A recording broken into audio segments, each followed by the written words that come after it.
You're listening to Fanfiction Reader, where stories come alive through sound. Sit back, relax, and enjoy the tale. Chapter 226 Fake Beauty. They emerged from the forest in the northeast. There was no shouting, only a large area of flashing sword light under the moonlight. Our cavalry was stationed in the southwest and was the last to hear the news. By then it was already too late. The first to be breached was the Seven Families infantry camp. I couldn't sleep at the time, so I wandered around the camp. I saw with my own eyes our boys running out of the tent in a panic. They were caught off guard and had their throats slashed by long swords coming from behind. They began to flee towards our center. The thin front line formed by a small number of soldiers from the Manderly and Amber families was quickly broken by our own people. Once the armies of these two families were in chaos, we completely lost the possibility of resistance. We were not dispersed by the people of the valley, but defeated by the people who escaped from our own army. Rickard Karstark kept talking. His face was haggard, his gray beard was covered with dust and shook up and down. Later, I led my family's cavalry to try to break out. At that time, the order of the entire army no longer existed.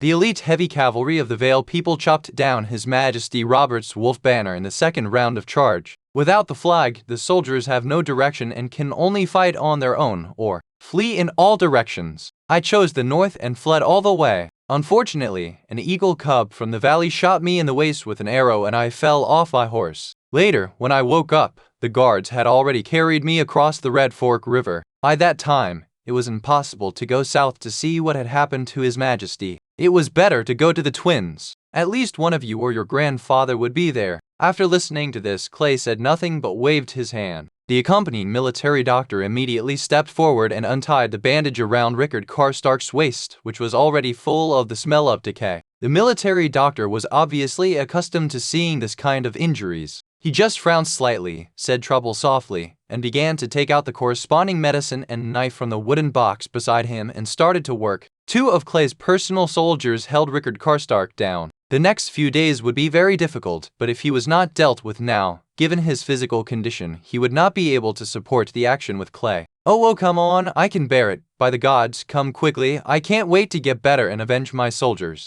Rickard Karstark said this through gritted teeth, and the military doctor didn't bother to be polite with him and cut directly with the knife in his hand. If the rotten flesh is not removed, the wound will never heal. It is better to suffer a short pain than a long one. Rickard Karstark had a stick stuffed in his mouth. His face was pale with pain and his forehead was covered with sweat. A faint smell of blood filled the bakery. It was obvious that the military doctor's skills were quite good. There are almost no professional doctors in Westeros. This guy is so skilled in cutting people. Clay can be sure that this guy is probably engaged in the butchering industry in peacetime. Otherwise, he will never be able to cut meat from a human body without shaking his hands. Tusk, how should I put it? It's a professional match in some sense, perhaps. After dealing with Rickard Karstark, Clay successfully completed the reorganization of these 70+ people. Clay dispersed these 70+ people and placed them in his own team, and specifically instructed the captains of each team to keep an eye on them. It's not that Clay doesn't trust these comrades who once fought with himself.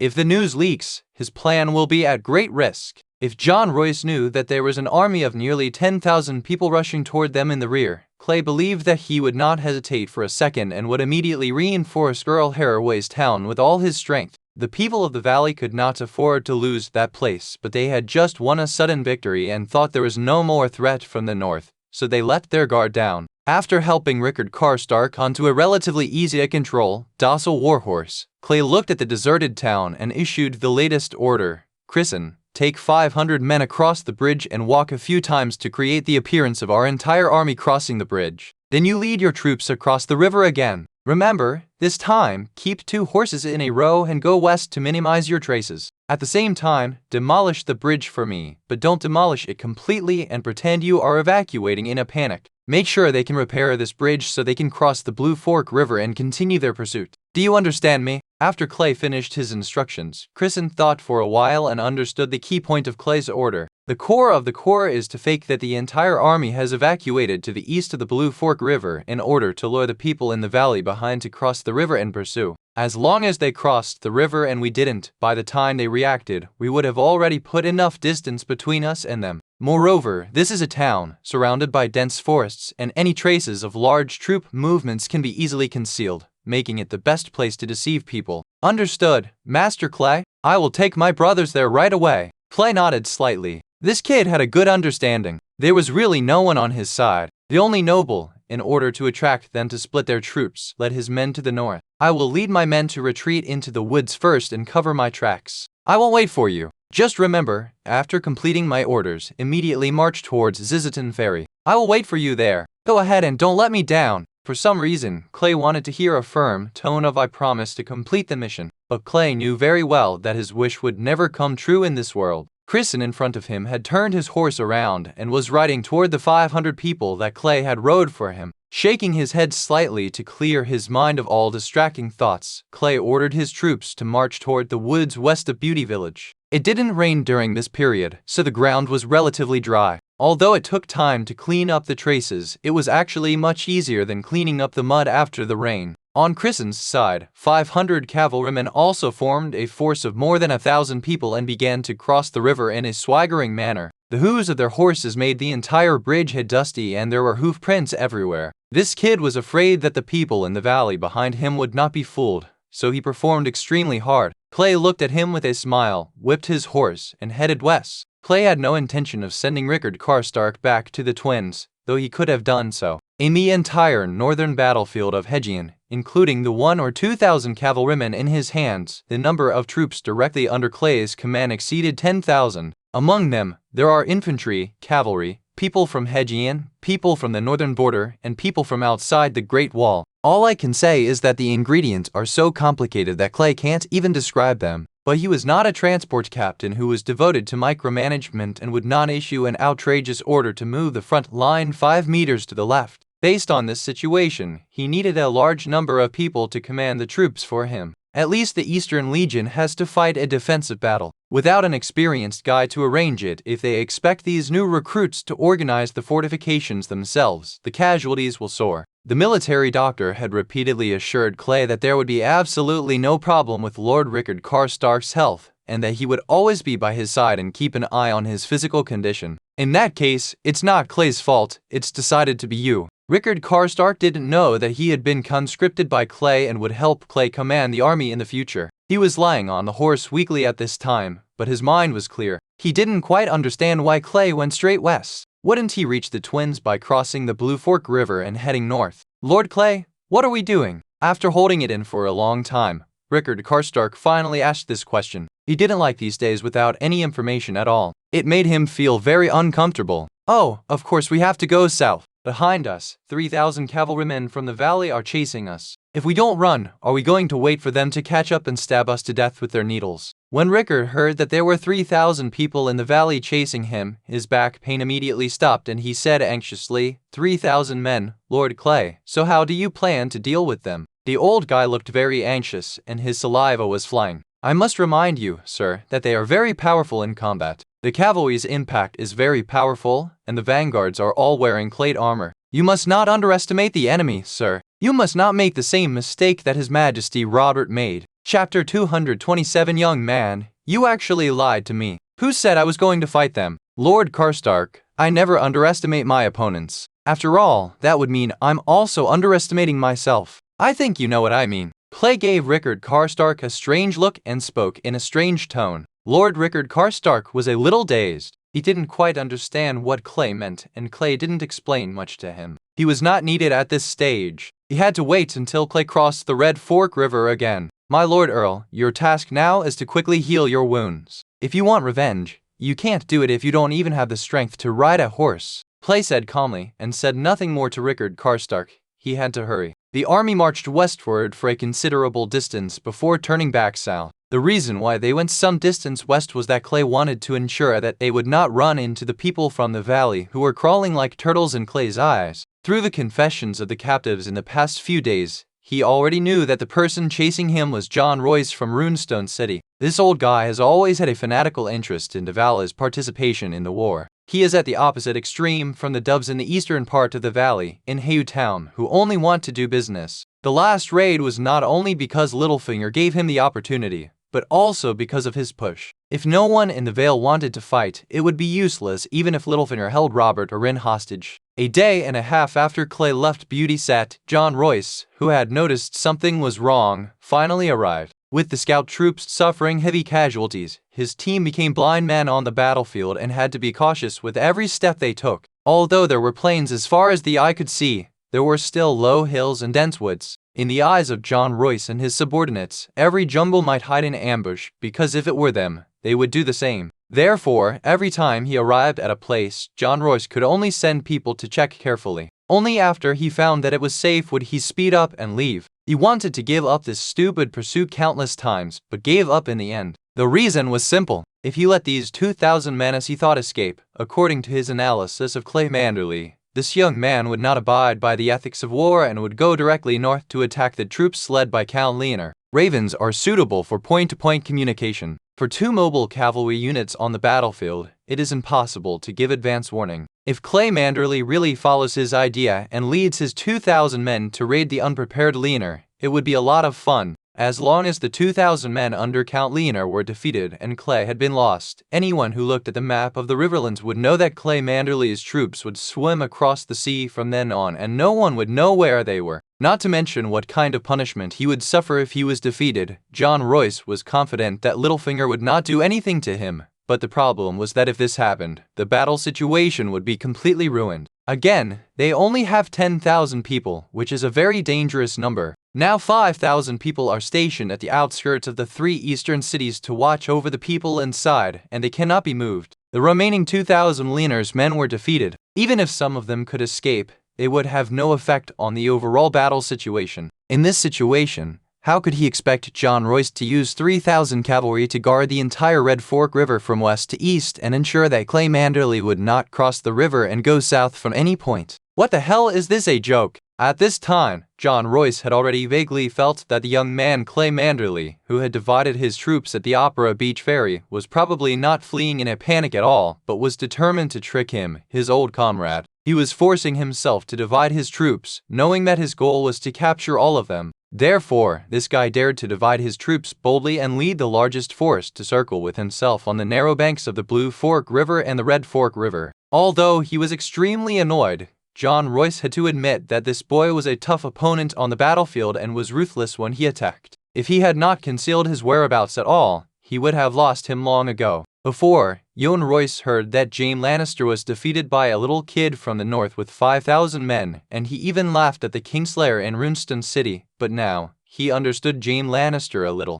To some extent, they are still comrades in arms, and maybe they will have the opportunity to exchange experiences in the future. Let's go! Order the troops to speed up and stop wasting time searching those empty woods. I can see that after this guy blinded our eyes, he figured out that we would waste time searching for these useless woods. I won't do what he wants. He suddenly fled north. Who doesn't know that direction is Beauty Village? He wanted to cross the Blue Fork River and escape. I don't believe you are so slippery. John Royce complained to his deputy, squeezed his legs together, and kicked the spurs into the belly of the warhorse under his crotch. The warhorse felt the pain and immediately spread out all 4 hooves and galloped forward. The Lord of Runestone City was secretly furious. He had seen the black flag with a red dragon flying over King's Landing, participated in the Usurpers' War, and followed Robert to fight against Balon Greyjoy of Pike. It can be said that he has extremely rich experience on the battlefield. He has fought both victorious and defeated battles, and he considers himself to be the undisputed number 1 in the entire valley in terms of military strength.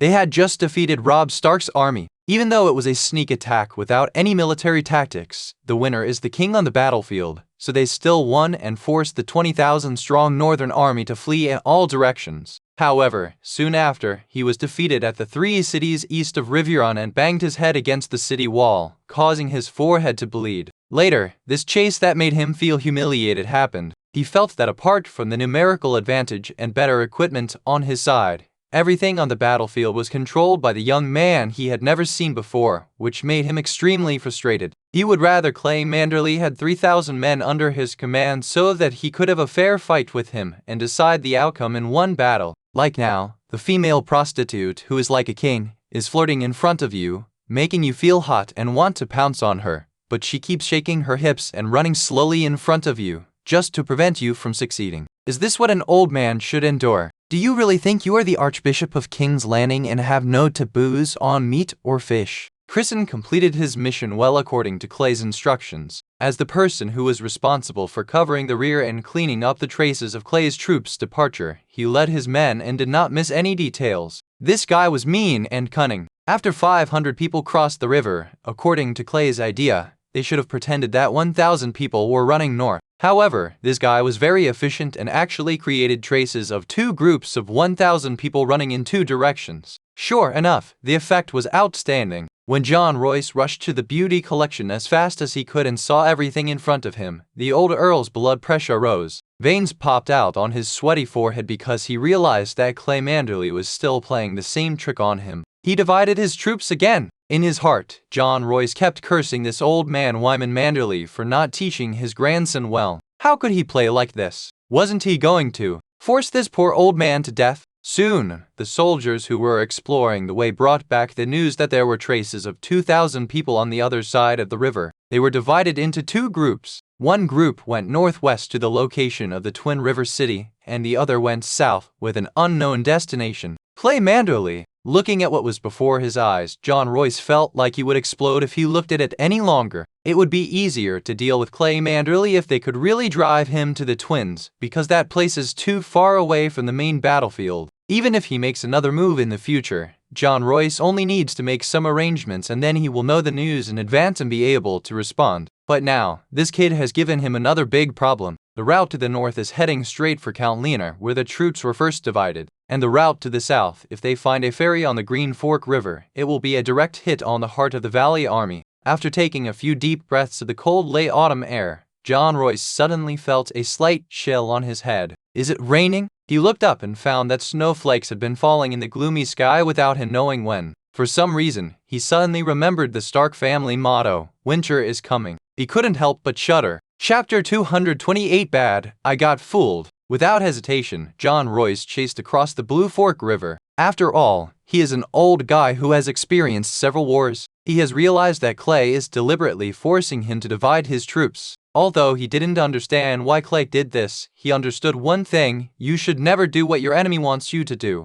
So he called several men in the army who were familiar with the terrain of the Riverlands and confirmed that it was now late autumn. The Trident River was in flood season, and it was impossible to cross the lower reaches of the Green Fork River. John Royce decided to trust his men this time, so after the entire army crossed the Blue Fork River and reached the east bank, he and his men chased in a northwest direction. But as he chased, John Royce felt something was wrong. He always felt like he was being cheated. Although he couldn't tell why, he just had this feeling. And the facts soon made his battlefield intuition become reality. The Horseshoe Prince ahead turned a corner and went in the direction we came from. The few dozen scouts were forcibly sent out by John Royce with a sword at their necks. As a result, they brought back news that left John Royce stunned on the spot. Heading in the direction they came from? Doesn't that mean that these guys have returned to the beauty collection? John Royce was having trouble figuring out what was going on. At this moment, he heard the guards around him complain, "Gods be damned. These Hedian people have made me waste my time again." Wasted time. Clay Manderly, you really are such a bad guy. In an instant, John Royce, the poor man who had been fooled by Clay for almost a week, finally realized Clay's true purpose from the unintentional words of his personal guard. This stuff about dividing the troops and fleeing to the north is all fucking fake. The real purpose of this kid was to lead these idiots around in circles on the Trident River. After making them dizzy, he immediately rushed forward, heading south from the direction he was chasing from. Thinking of this, John Royce suddenly held his breath, because he suddenly realized where Clay was really going. This bastard is going to go south of the Red Fork River and launch a surprise attack on the unprepared army at the gates of Senchang. The blood instantly drained from his face. John Royce forced himself to calm down. After reviewing all his thoughts, he found that they were flawless. Clay Manderly set up trap after trap, just waiting for himself to fall into it. He blinded his own eyes, not for an ambush or anything else, but just to avoid exposing his whereabouts so that he could be fully prepared to deceive himself. And I, such a fool, was still foolishly chasing him all the way. If the troops were divided again in Marenji, John Royce would really want to bang his head against the wall. Order the troops to return to Marenji immediately. Now, immediately, everyone's eyes revealed puzzled expressions. They didn't understand why their boss suddenly acted like this. After chasing so deep, wasn't it normal that he couldn't catch up? Why such a big reaction? John Royce was not interested in explaining to them. All he cared about now was that Manderly would not be too far ahead of him, otherwise, everything would be too late. Clay, whom John Royce was thinking about and wishing to meet him in the next second, had already passed Raventree City and headed south. The entire army rushed toward the Red Fork River at the fastest speed. He did not wait for Grison. He believed that the boy could complete the task, and he had made an appointment with him to wait for him at Zizzy Beach, which was that place. Because they were traveling at full speed, it took a whole day for the vanguard of the Cray army to reach the Zizigen ferry. At this time, the foolish John Royce had just arrived at Beauty Settlement and was preparing to cross the river. As a result, Clay had been leading for almost 3 days. It could be said that the Earl of Rune City was so confused by him that he couldn't even catch up with him. If there had been a 3-day rainstorm or a snowstorm at this time, Clay estimated that poor John Royce wouldn't even know where he was. Beside him, Rickard Karstark, who looked better, finally understood what Clay was going to do. His small eyes were full of excitement. Originally, in his opinion, Clay had to return to the north, squeeze out the last of his troops, and then join forces with Edmure Tully of Riverrun to have a decisive battle with the people of the Vale and the Lannisters. Unexpectedly, Clay, with only 2,000 cavalrymen, managed to lure the tiger away from the mountain and turn the passive situation into the active one. Now, Rickard Karstark, who had all the latest information, felt much better just by looking at the map of the Riverlands. Because all the mobile forces in the area south of the Red Fork River and north of Stonehenge City had been drained by John Royce, and the only ones left were the siege troops of 2,000 cavalry turned infantry under Stonehenge City and Acornhall. It would be a shame for Clay's efforts if he didn't eat the fat meat right in front of him. So, after crossing Mummer's Strand, Clay ordered the troops to rest on the spot and recover their horsepower. Lord Rickard Karstark excitedly came to the place where Clay was resting. Clay saw him coming, looked him up and down, and asked with a smile, "Why, Lord Earl, is the injury healed? If the military doctor in Riverrun is so good that such a serious injury can be healed in 3 days, then I can't let him go. Our northern army is in need of such talents." Rickard Karstark smiled awkwardly. What Clay meant by this was to remind him that his injury had not yet healed, so he should not show off in front of me. But he didn't want to give up. After that great defeat, every night in Rickard Karstark's dreams, he would always hear the scene of the army collapsing and the soldiers wailing in despair as they were pierced by sharp blades. He wanted revenge so badly. "Lord Clay, I know that your next attack direction is Stonehenge City. I want to discuss some of my ideas with you, even if it's just to give you a reference." Rickard Karstark's tone was quite polite, even with a hint of respect in it. Logically speaking, as a great noble in the north, he didn't need to be like this. But in the current situation, Clay could be said to be the hope of the entire north, and he had no choice. "Okay, then take a seat. Anyway, I have nothing to do right now. You can say whatever you want, Lord Earl. I don't have the final say here." For some reason, Rickard Karstark thought of Robb Stark. After this king ascended the throne, he became autocratic. If he had not insisted on his own way and forced the army to march south to Harrenhal, how could the subsequent tragedy have happened? But Rickard Karstark was unsure whether Clay was being sarcastic about Robb Stark or just saying it casually. But it doesn't matter, because Rickard himself is also very angry with Robb Stark. Both of his sons died in the chaos. Although they were not killed by Robb Stark, wasn't this caused by Robb Stark's underestimation of the enemy? So, if Clay were to start yelling at Robb Stark for being a good-for-nothing, Rickard would probably applaud and join in the scolding. "Lord Clay, can I directly join the attack on a valley camp outside of Shilly City? Just give me 500 men. I want to be the vanguard and avenge my son and my army." Rickard Karstark looked a little excited, his gray beard shaking up and down. Clay understood his feelings, but did not agree with his request. "My lord, I want to tell you that your battlefield is not there. The battle in the north killed and wounded nearly 20,000 people. Who wouldn't hate it? Then tell me, Lord Clay, tell me, where is my battlefield? Listen carefully. If you think you can move, then get to King's Road. There are 9,000 people waiting for your command." "Nigh how much?" Rickard Karstark's roar was stuck in his throat. He had previously thought that Clay Manderly was deliberately preventing him from commanding the army. The hatred of killing his son was irreconcilable, so he was angry with Clay. But now, Clay Manderly told him that there were 9,000 people for him to command, which made him speechless. But soon, he was confused, because no matter how hard he thought, he couldn't understand how Clay could raise an army of 9,000 in such a short time. Although the North could squeeze out so many people if it squeezed them a little, it had only been a short time since they were defeated in Harrenhal. Where did so many people come from? Chapter 229. Who is the King of the North? Rickard Karstark stared at Clay in a daze, thinking for a long time, but he still had no idea where Clay got so many people from. The speed at which he pulled the team together was simply terrifying. Lord Clay, have you notified Winterfell in advance and gathered the remaining forces of the major houses? Rickard Karstark spoke cautiously. His Karstark family was a large family with great say in the north. They managed the entire area east of the End River, and several small families were loyal to them. Even so, the maximum number of troops they could send out was only 4,000. This was enough to wipe out the entire family. Even a cook would be considered a soldier if he picked up a kitchen knife. This was the total result. In response, Clay sneered. No, Lord Karstark. These 9,000 men are all private soldiers of my Manderly family. They only obey orders from me, Clay Manderly, and have nothing to do with a single bronze star from Winterfell. Have I made myself clear? But this is impossible. How can the Manderly family have 9,000 people? Upon hearing this, Rickard Karstark's eyes widened and the words came out of his mouth. He even forgot that Clay, who was sitting opposite him, was the leader of the Manderly family.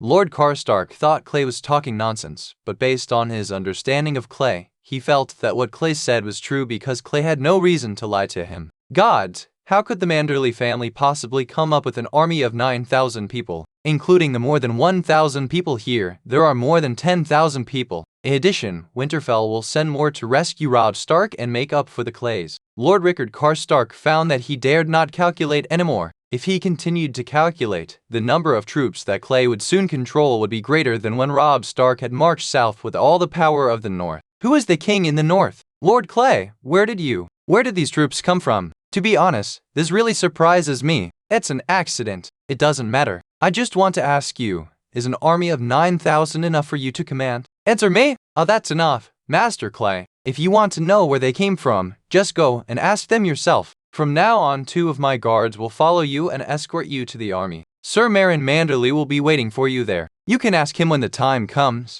Rickard Karstark was silent. He knew that his behavior had made Clay unhappy. Although in terms of age and temper, if any young man dared to speak to him like this in the past, he would have raised his fist to hit him. But now, the responsibility for the revival of the entire North lies on the shoulders of the ridiculously young Manderly in front of him. Moreover, he has proved his ability with victory time and time again. Rickard Karstark really can't be arrogant in front of him. What Clay meant just now was very clear. I don't trust you, so I sent 2 bodyguards to follow you. You can help me command the army because I need your experience and you also need my army to avenge you. Clay specifically mentioned Sir Malon to tell Rickard Karstark that all the people over there are my people, including people from my own family. If you dare to have other ideas, I have people who can take over your military power at any time. Rickard Karstark's expression was very interesting. He showed anger at Clay's blunt words, shock at the fact that all 9,000 of them were private soldiers of the Manderly family, and a little bit of fear.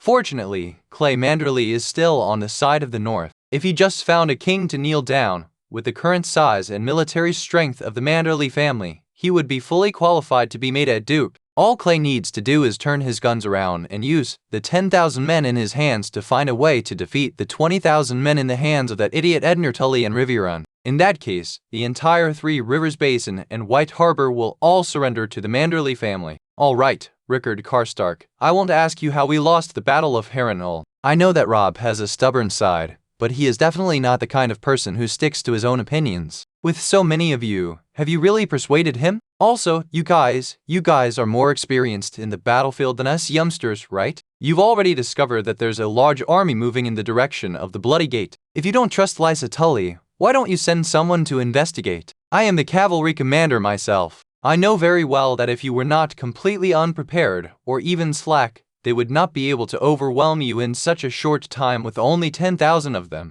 So, don't talk to me like a victim. In my eyes, the North was defeated and 20,000 of its best soldiers were killed in one fell swoop. Except for Robb Stark himself, every one of you is responsible. Clay looked at Rickard Karstark with some disgust. He was stunned and seemed to be unable to believe what he heard. He stood up from the boulder by the river, shook his stiff shoulders, and whispered, "So, find out where you are, Karstark of Kaho. You are here to redeem yourself from your crimes. Otherwise, I will kill you for desertion, and no one will say a word. It doesn't matter who you vent your bad temper on, but don't let me see it. Remember, I, Clay Manderly, don't have a good temper either. You guys killed my soldiers, and then you come to me and cry asking me to avenge you. The guards behind him came up behind Clay and put a thick brown and black fur cloak on him. He looked at Rickard Karstark and spoke in a frighteningly calm tone. "I am not your father, and I have no obligation to avenge your son. Too many people have died in this war. Wake up, my lord, and stop talking to me in such a stupid tone.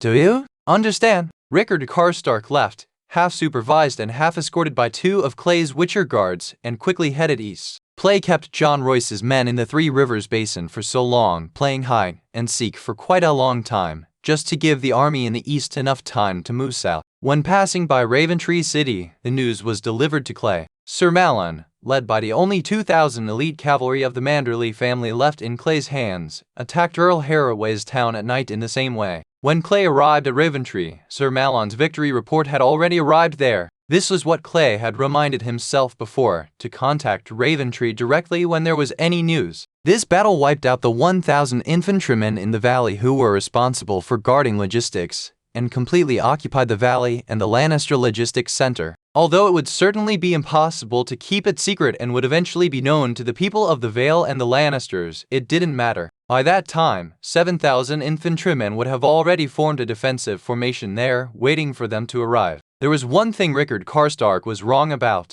Clay was not going to directly attack the infantry under the city. The reason why they lack siege capabilities is that they are cavalrymen at heart and have never done the work of infantrymen. Otherwise, they would not have been unable to capture a city guarded by only a few hundred people. If it had been professional infantrymen wearing heavy armor and sacrificing their lives, the three eastern cities would have fallen long ago. What Clay needs to do is to make these infantrymen completely cut off the cavalry's thoughts. He knew before that these dismounted cavalrymen gathered their horses together so that they could mount their horses and be themselves again at any time. This is not a prostitute from King's Landing. No matter you are a king or a beggar, her service attitude is guaranteed to be top-notch. There are thousands of horses here, all of which are fine horses produced in the valley. With these horses, Clay can spend some time training his most ordinary troops and turn them into more powerful cavalry, which are much stronger than infantry in any case. Moreover, without these war horses, the people of the Vale would be completely useless. In a one-on-one fight, if they were all infantry, they would not be able to defeat even the river infantry commanded by Edmure Tully. Once Clay snatches these horses from the people of the Vale and takes them for himself, the people of the Vale who do not have enough war horses will no longer be a threat. At that time, as long as Daenerys or herself go to the Eyrie, these guys will have to kneel down and lick their boots. Now, Clay was waiting for Crissen's 500 men to join him. To the south, the northern defense line of the Valley People's garrison was like the black silk on a woman's legs. It's meant for people to tear apart. Chapter 230. The Master will take you to make money. In fact, when Clay fired a feint and lured John Royce away for a long distance, the entire army of the three cities in the Riverland was already dead in his eyes. It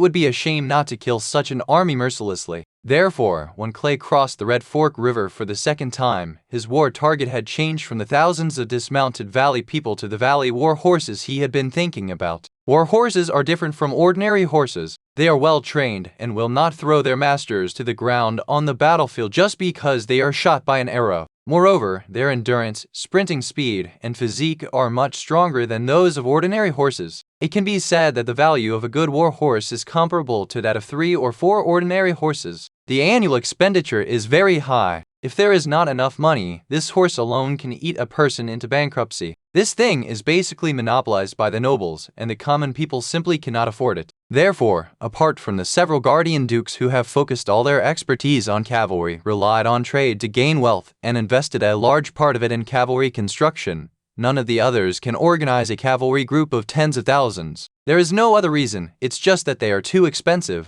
According to this kind of war method of conscription by nobles, these horses are usually raised by the subordinates. This is a huge financial pressure for these horse breeders. Without support, they can't do it at all. After waiting for a long time, Clay saw Crissen's troops rushing over to the shore of Zizzy Beach. The young men were all in high spirits, and some were even smiling. It was good that they still behaved like this after doing something bad. Crissen came to collect orders from Clay. This was the first time he led troops alone, and it was completely different from the feeling of following Lord Clay in battles before. How should I put it? This feeling was more exciting. Lord Clay, as you instructed, I made sure to show that we had crossed the river and headed north. Also, I took the initiative to show the people of the valley 2 directions after crossing, and left traces for them to see. The corner of Clay's mouth twitched slightly. You kid, you still think that old guy John Royce is not dizzy enough, and you have to make things difficult for him. Tesk, who taught you this kind of subjective initiative? It's definitely not me. Yes, it's definitely not me.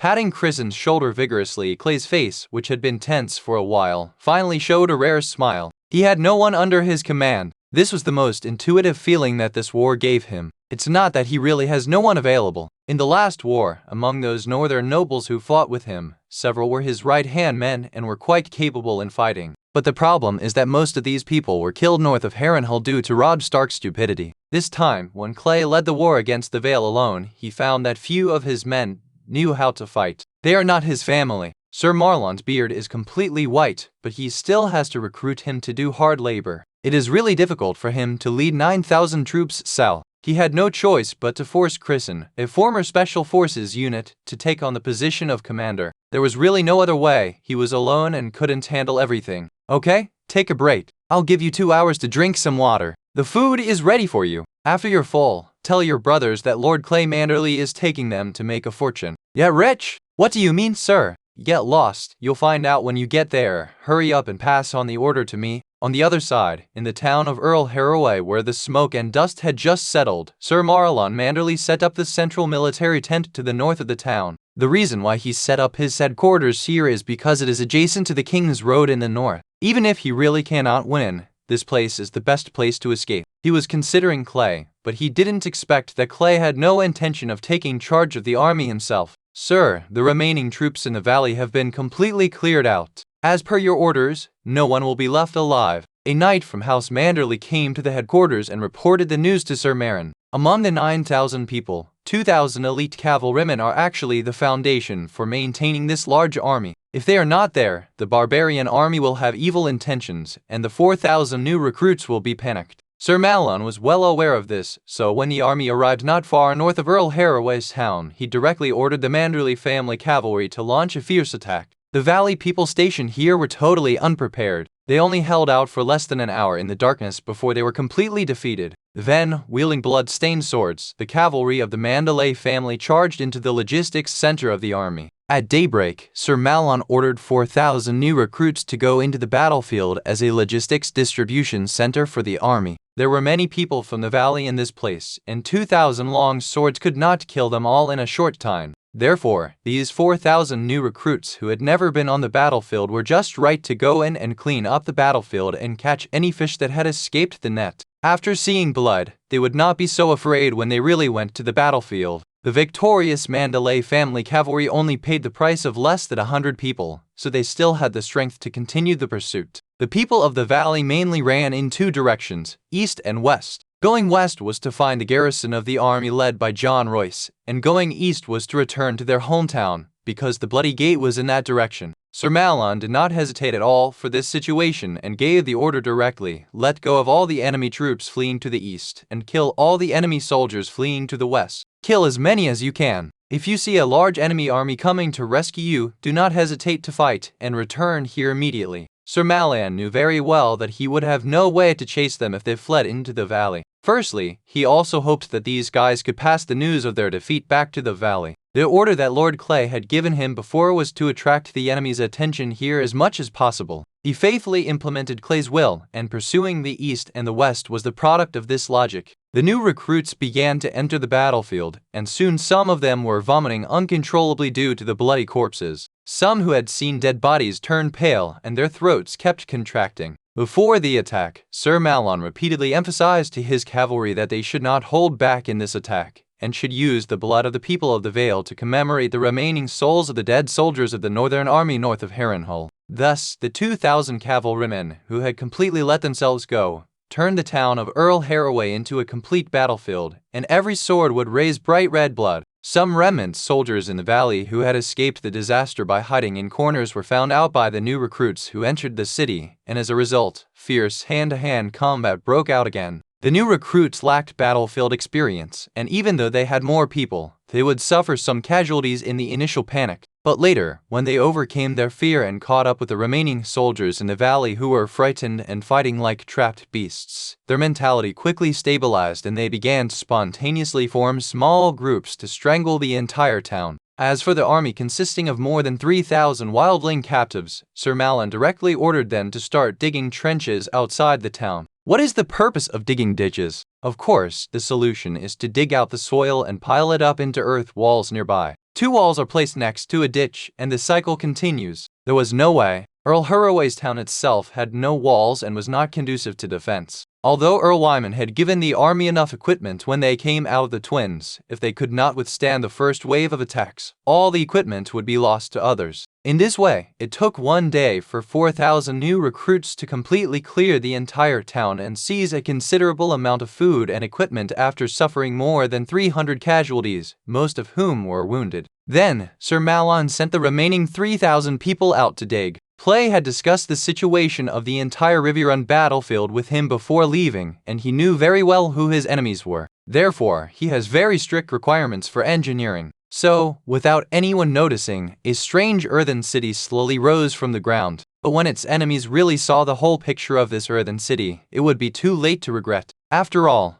there is no place to buy regret medicine in this world. Chapter 231. A large wave of new soldiers is about to arrive at the battlefield. I'm sorry, ma'am. I don't know why Master Bran is in a coma. Such symptoms have never been recorded in the library of the Citadel. I really can't do anything. I can only pray to the gods to protect Master Bran. In the main castle of Winterfell, Maester Luwin, wrapped in a grey robe, let out a long sigh and stood up from beside Bran Stark, who was lying on the bed with a flushed face. The old Maester was a little bald, and as the heavy snow fell, his already thin figure looked even more hunched. He bowed slightly and whispered something to Catelyn Tully, the matron of the north, who was sitting beside the bed and holding Bran Stark's hand. Catelyn Tully, with a sad face, did not think that Maester Luwin was fooling her. This old Maester had been the Maester here since Catelyn came to Winterfell. All her children, except Jon Snow's illegitimate son, were delivered by Maester Luwin. Maester Luwin played an indispensable role in the fact that Catelyn Tully was able to give birth to so many children under such poor sanitary conditions and still survive. So, she knew very well that Maester Luwin would do his best to cure Bran's strange illness, but now, this Maester of Winterfell, with chains symbolizing knowledge hanging around his neck, apologized to her.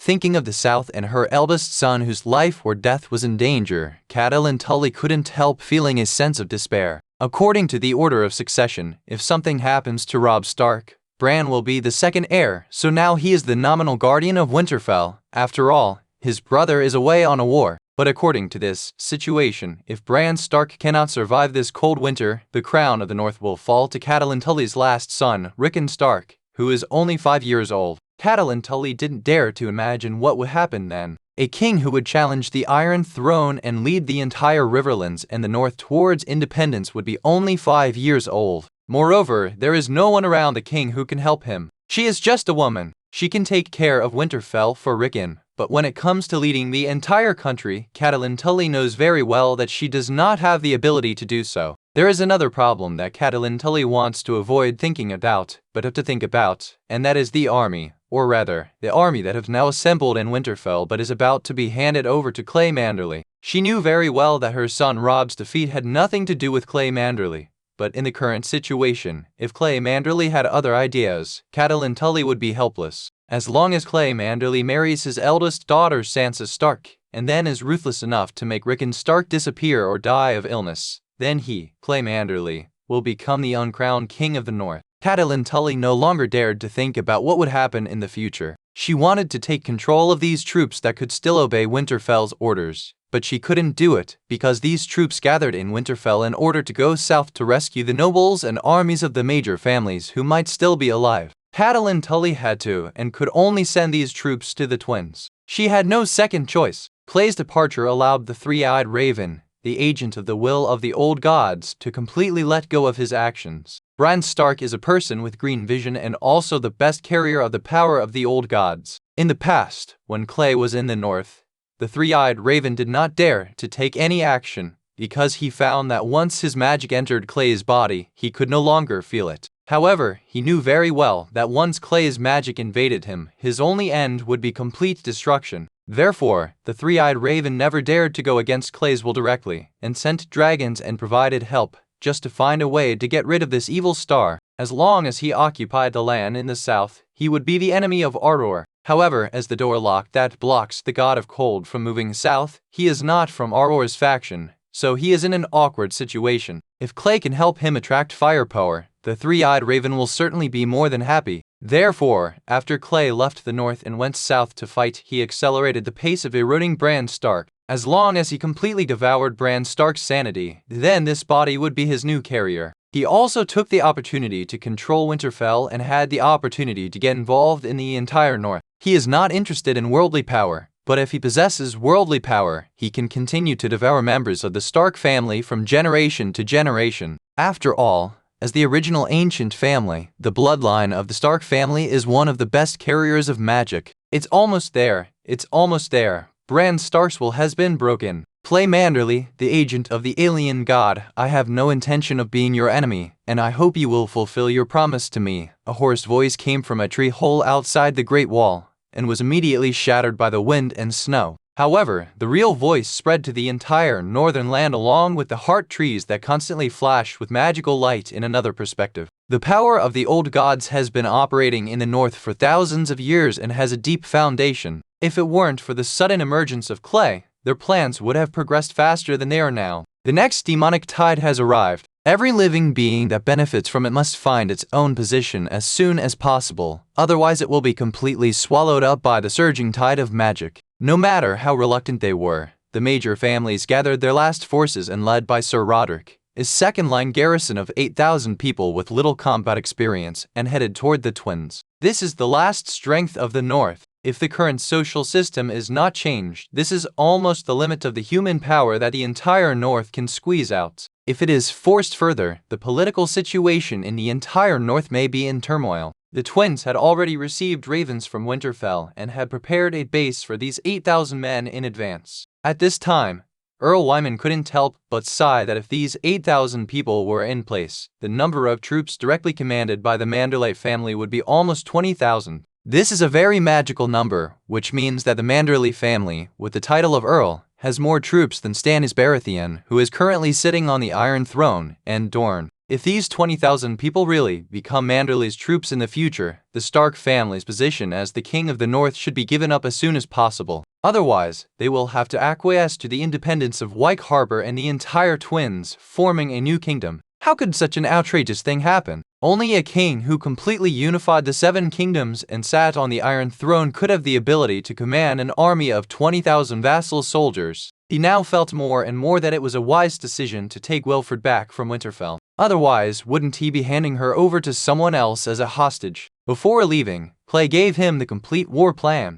To be honest, the old man was worried about Clay. After all, this plan is too bold, and the weak is defeating the strong everywhere. This is how 2,000 cavalrymen were used to lure 5,000 men into the valley to chase them. The same is true of sending 7,000 new soldiers who have never been to the battlefield to follow the Lannisters and the Vale people and wait for them to attack. The old man has slowly understood his grandson's ideas on deploying troops. He never cares about the gains and losses of his city or a pond, nor does he focus on the battle situation of any army. In his mind, he is always thinking about the whole of Westeros. The attack on Lord Harroway's town was intended to force the Vale army to return for support, while creating a thorn in the side of the Lannisters who were besieging Harrenhal. In this way, the 20,000 people in Riverrun can be liberated. As long as these 20,000 people move, the situation will immediately turn around. As long as the 7,000 infantry in Earl Harroway's town can hold out long enough, then the 8,000 men and 4,000 cavalry will press down from the north to the south, and Edmure Tully's 20,000 men will approach from the west. The initiative on the battlefield will return to their side, and they will no longer be in the passive situation after being defeated by Robb Stark. This is the true commander's thinking. If you just attack and charge forward recklessly, you are a fierce general. Such a person will win a war, but when facing someone with a commander's thinking, you will be manipulated at will. Moreover, the old man knew very well that in Dorne there was a force that everyone might ignore, and it actually belonged to him. When they appear on the stage, it will be the final moment to decide who will take the throne. Chapter 232 Organized Robbery. Ignoring the unfortunate John Royce, who was still panting and struggling on the road, after resting, Clay's army led 1,500 cavalrymen and marched quickly toward the southwest near Stonehenge City. Originally, Clay sent out the 3 remaining demon hunter guards and the elite scouts trained in the previous war. He only had 1,500 men, which meant he was outnumbered no matter how you looked at it. If the opponent knew about it in advance, there would be no need to fight this battle. But soon, Clay realized that this time, he was fighting a battle of wit and courage with the heir. Moving southward, the army had appeared behind a hill only 20 miles northeast of Shilly City. It was not until this location that their scout hunting team finally saw the enemy's scouts. There were not many, only 2. Upon hearing the news, Clay could only be secretly shocked. The people of the valley don't like to use scouts when fighting. Although every army has its own style, isn't it a bit disrespectful to me by doing this? In fact, Clay was wrongly accusing the people of the valley,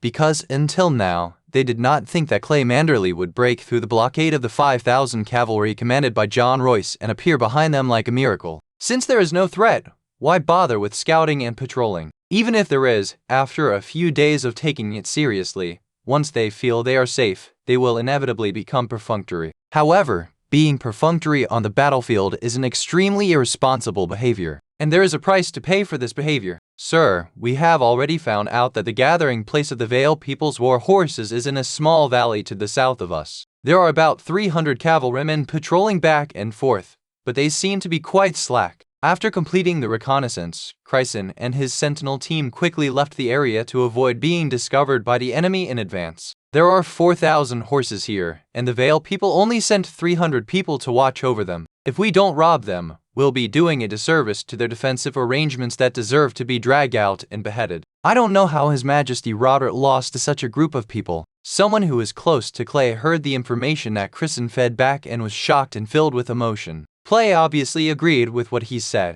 The Valley people's defense was so poorly adjusted that Clay almost thought there was an ambush in front of him, waiting for him to dive into it. If he hadn't known very well that the fool John Royce was far behind him, he wouldn't have dared to think of taking these war horses. After thinking it over and confirming that there were no military forces around that could threaten him, Clay made a prompt decision and directly issued an order to attack. Order: 500 men, led by Sir Chryson, will directly attack those 300 leisurely valley masters. We must kill them before they form a battle formation and completely disperse them. We don't seek to kill the enemy, but only to defeat them. Do you understand? Your will, Lord Clay. Also, send another 200 people to collect the war horses in the valley. Select those who are familiar with war horses. If the horses are frightened by the battle, you must calm them down as soon as possible to prevent them from escaping. Yes, sir. Clay glanced at the direction of the valley people with his sharp eyes and said loudly, "Finally, I will lead the remaining 800 people to cut off the connection between the horse herd station and the direction of Shilly City and guard against the enemy's possible counterattack. You must speed up your pace." Does anyone else not understand? The captains who received the order roared in unison, "I understand." Well, follow the order. Remember, you are my soldiers now. Don't give it to me and embarrass yourselves. Set off. When Clay uses cavalry, the most important thing is speed. He takes advantage of the opponent's unpreparedness and launches a thundering attack to completely defeat the opponent. This was the case during the Battle of Riverrun and the attack on the Lannister army's camp that was besieging the city. It was also the case in the upcoming battle for the horse. Since the people of the Vale had left him such a big loophole, Clay decided to give it a try, based on the principle of not taking advantage of an opportunity. Drunken Valley, the gathering place for the northern horses of the Valley Cavalry. Baron Royce Cowart came out of the tent with a satisfied look on his face. The people of Hedgian were not very good at fighting, but in this countryside, they could actually find some women of good quality. Just now in the tent, the look of being reluctant but willing, resisting but being conquered little by little, brought great pleasure to this Baron of the Valley who was loyal to the Royce family. Well, after I deal with that idiot Edmure Tully, I should have enough fun outside before going back. He mumbled a few words and thought about the strong wife at home, who was not only ugly and fat, but also very nosy. During these days of following Lord John Royce in the fight against the Bleeding Gate, Baron Corvat has finally let himself go and is feeling very good now. When he was in a good mood, he naturally liked everyone. Baron Royce Cowart, squinting his eyes, walked around and saw a young knight who had been busy serving him. This guy's son had always been his squire and was eager to be canonized by him. Seeing the Baron coming out, the middle-aged knight hurriedly bent down, stepped forward with a flattering look on his face, and whispered, "Sir, the quality of the people this time is pretty good, right?" If you're not satisfied, I can take my brothers and run a little further. Although the damn trout man ordered everyone to be evacuated, there will always be some who slip through the net, right? Baron Royce Coward was somewhat tempted by his subordinate's proposal, but after thinking about it, he waved his hand. Forget it! Lord John should have won the battle and is probably heading back now. Lord Earl doesn't like this. If he sees me, I'll inevitably be scolded. Licking his chapped lips, the Baron patted the middle-aged knight on the shoulder and grinned. Go ahead. This Hedgiandi village woman is a gift to you, but use her gently. My Lord Baron, I may need to rely on this woman to relieve my loneliness. Do you understand? Looking at his subordinate who was trying hard to hide his anxious expression, Baron Royce Coward waved his hand, then kicked the knight on the leg, signaling him to get back to work and stop pretending. In this era, when an army went to war, except for very few special troops, as long as the army settled down, it would definitely attract some professional women who would cool down the hot-blooded soldiers in the barracks. These were not temporarily collected from nearby villages, but had become a semi-industrialized thing. Wherever there was an army, merchants who smelled the scent would pull these professional teams to the military camp in horse-drawn carriages. How should I put it? This was organized selling of that thing. As far as Clay could remember, they would just lock people up without any negotiation. However, there is no such concern in this era. For example, when Robert besieged Pike and during the War of the Usurper, the Tyrells besieged Storm's End. The seafood business in the military camp has always been very popular. After all, tens of thousands of men gathered together. If the commander does not want the soldiers under him to know each other's strengths and weaknesses, he must allow such a thing to happen. But right now, here in the Vale, because Admiral Tully has implemented a thorough policy of clearing the countryside and the Northern Army has just been defeated, the Vale Army is unable to strangle them all, so there are fleeing soldiers of all sizes everywhere. Naturally, the merchants did not dare to come. After all, the Golden Dragon was not as important as their lives. But this also meant that the Valley Army besieging the 3 eastern cities could not release themselves freely. This is why a baron could give a village woman as a reward to his knight, and the knight did not despise her at all and was even eager to get her. There was nothing he could do, he was forced to do so. If he couldn't fence, what else could he do? He hummed a dirty tune while recalling the feeling in the tent just now. Baron Royce Coward walked around and strolled toward the north of the 300-man base. There lived a group of fat sheep that the soldiers had looted, and the Baron decided to pick one and roast it carefully in the evening to replenish his lost kidneys. Although there was a fine and dense snow falling from the sky, falling into the Baron's messy hair and bringing an uncomfortable chill, the Baron's interest was not diminished at all. Coming near the sheepfold, these fat sheep huddled together seemed to know that the man standing beside them and staring at them was a demon who was about to take their lives. They bleated softly and tried to crouch down in an attempt not to be noticed by the Baron. At this moment, Royce Coward, who was wondering who his prey was, suddenly caught some unusual sounds from the wind. It seemed to be noisy shouts with an inexplicable excitement and the sound of horse hooves. Chapter 233: A Horse Race and a Siege. The First Battle. In fact, when cavalry actually launches an attack, especially an attack on a large army, it is never a few thousand or tens of thousands of people rushing forward all at once. Such a scene only exists in imagination. If the comrades in the front row fail to defeat the opponent and are forced to stop and engage in a tough battle, imagine what will happen at this time when the comrades behind them press forward like a tsunami.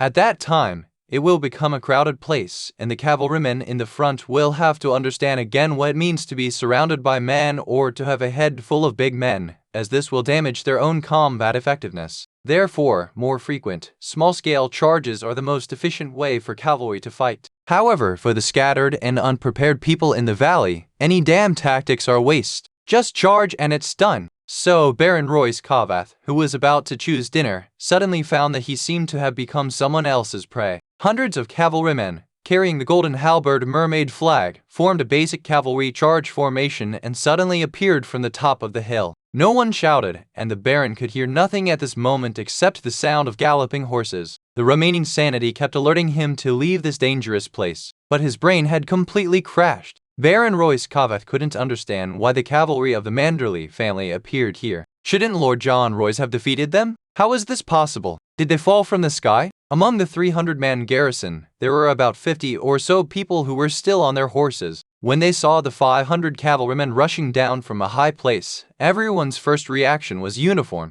But, in fact, a cavalry charge is a matter of seeing which side is more fearless. In many cases, it is the more cowardly side that does not have the courage to fight hand-to-hand combat and turns around and flees. And if you really want to hedge and kill, then one thing is very important. That is the speed of the horse. The war horse starts out by walking slowly, then starts to run slowly. After its body warms up, it begins to accelerate, and its speed gradually increases to the maximum. At this time, the cavalry has the strongest attack power. Now, the people of the valley were caught off guard by Clay. The people of the valley might be better at horsemanship, but caught off guard, the war horses had no possibility of speeding up. In this situation, the only result of confronting Clay's cavalry is that he would be chopped off his horse by an opponent whose speed is much higher than his own and whose powerful inertia would cause him to have no other possibility. They were all used to riding on horseback. After recognizing the situation, dozens of valley cavalrymen who were still on horseback immediately turned their horses' heads and ran away. But it was too late. Crisson led 500 elite soldiers as the spearhead of the attack. After discovering this situation, he made a prompt decision and immediately gave orders to let go of the valley people who were not on their horses and to strangle the guys on their horses with all his strength first, without letting any of them go. Baron Royce Cowart saw with his own eyes that the cavalry on his side whipped the horse desperately to make it run faster, but it was not long before he was caught up by the Manderly cavalry whose horse was much faster than his. He was knocked off his horse with a sword and his life or death was unknown. To Baron Royce Cowart, the scene before him was like, oh, he found it hard to understand why the situation turned upside down in just a few minutes. Baron Corvat suddenly wanted to curse, "John Royce, you fool!" At this time, the Baron's personal guards finally woke up from their dream. They rushed over, and regardless of the Baron's stays, they picked him up and ran toward their horses. If they were surrounded by Manderly, all of them would have to meet the gods. Faster, faster! Riding on horseback, Crisson hit the horse's belly with his legs, and the spurs made the horse's ribs bleed. This is not what a cavalryman should do, but at this moment he could not care about anything else. The black warhorse under him felt the pain, neighed loudly, and suddenly quickened its pace, bringing Crisson closer to the target ahead. Crisson took aim, raised his sword, and stabbed hard at the weak spot on the opponent's arm or waist. With just a scream, blood spurted out as the sword was drawn back, instantly dyeing the armor of the Valley Knight red. The cavalryman from Langshui City was still gritting his teeth and holding on, but Crisson didn't even look at him. He was very confident in his skills. The sword pierced the liver, which was a fatal wound, and there was no way to save him. Crisson adjusted his direction and turned to chase the next target. The speed of the horse of the knight who had just been injured by him gradually slowed down. Finally, the man on the horse fell to the ground, and his dilated pupils looked up at the sky silently. Death had found him, and the fine and dense snowflakes melted and then froze on his gradually cold face. The snow fell heavier and heavier, eventually burying the knight's body. And the pursuit continues. This raid went wrong from the very beginning. It was originally thought to be a head-on battle, but it ended up turning into a chase. As the commander, Crisson did not hesitate at all and ordered the troops not to maintain formation, to choose their own targets and hunt freely. In a word, to wipe out the enemy as much as possible without leaving a single one alive. Clay's original request to him was to just defeat the enemy. After all, the purpose of this defeat was to cover their own horse-stealing operation. But now, as the first-line commander, Crisson made his own judgment, and he believed that Clay would not blame him for it. 300 people were running for their lives in all directions. In fact, it was very difficult to catch up with them one by one, but it had come to this point. Apart from catching up with them and killing them, the 500 people led by Crisson had no other ideas. A sword pierced through the back of the Valley cavalryman in the right front. The guy was so panicked that he didn't even have time to put on his armor. Crisson shook his head and took the weapon thrown by his opponent without pulling out the long sword stuck in his body.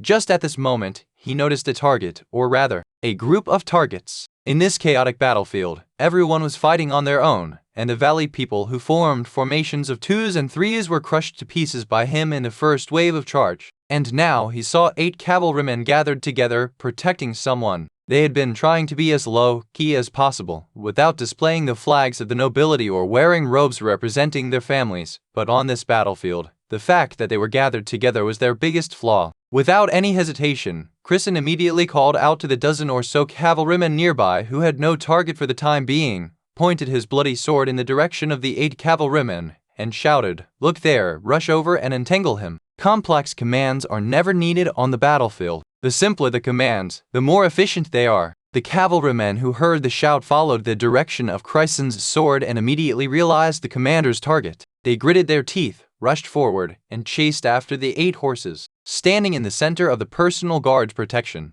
Baron Royce Kavath was now fully awake. He no longer had time to be John Royce's father and had planned to leave in a low profile, escorted by his personal guards. After all, the responsibility for the defeat was not on him at all. It would be impossible for Clay Manderly to defeat John Royce's 5,000 men with only his 2,000 men. Therefore, it must be that this old guy was deceived by the young people in an unethical way. Royce Court estimated that when John Royce came back, he would not have the face to punish him. As a great noble in the valley and the lord of Runestone City, he was fooled by Clay Manderly. Isn't it normal for him, a small baron, to be defeated by Clay Manderly? But now, Clay's soldiers are here to take his life. Royce Cowart just saw that someone on his side was kneeling on the ground to surrender, but was slashed in the throat by a sword from a galloping cavalryman. This is a ruthless annihilation. No, aren't you, Clay Manderly, in the Northern Army? You brought a group of people from Hedgian with you. How much hatred and vengeance do you have? Royce Cowart didn't understand, but he knew very well that if he didn't run, he would die here. Seeing that the cavalry behind him was getting closer and closer, Royce Cowart made up his mind, took out his dagger and stabbed it directly into the hindquarters of the warhorse. Royce Cowart heard a terrible horse neigh.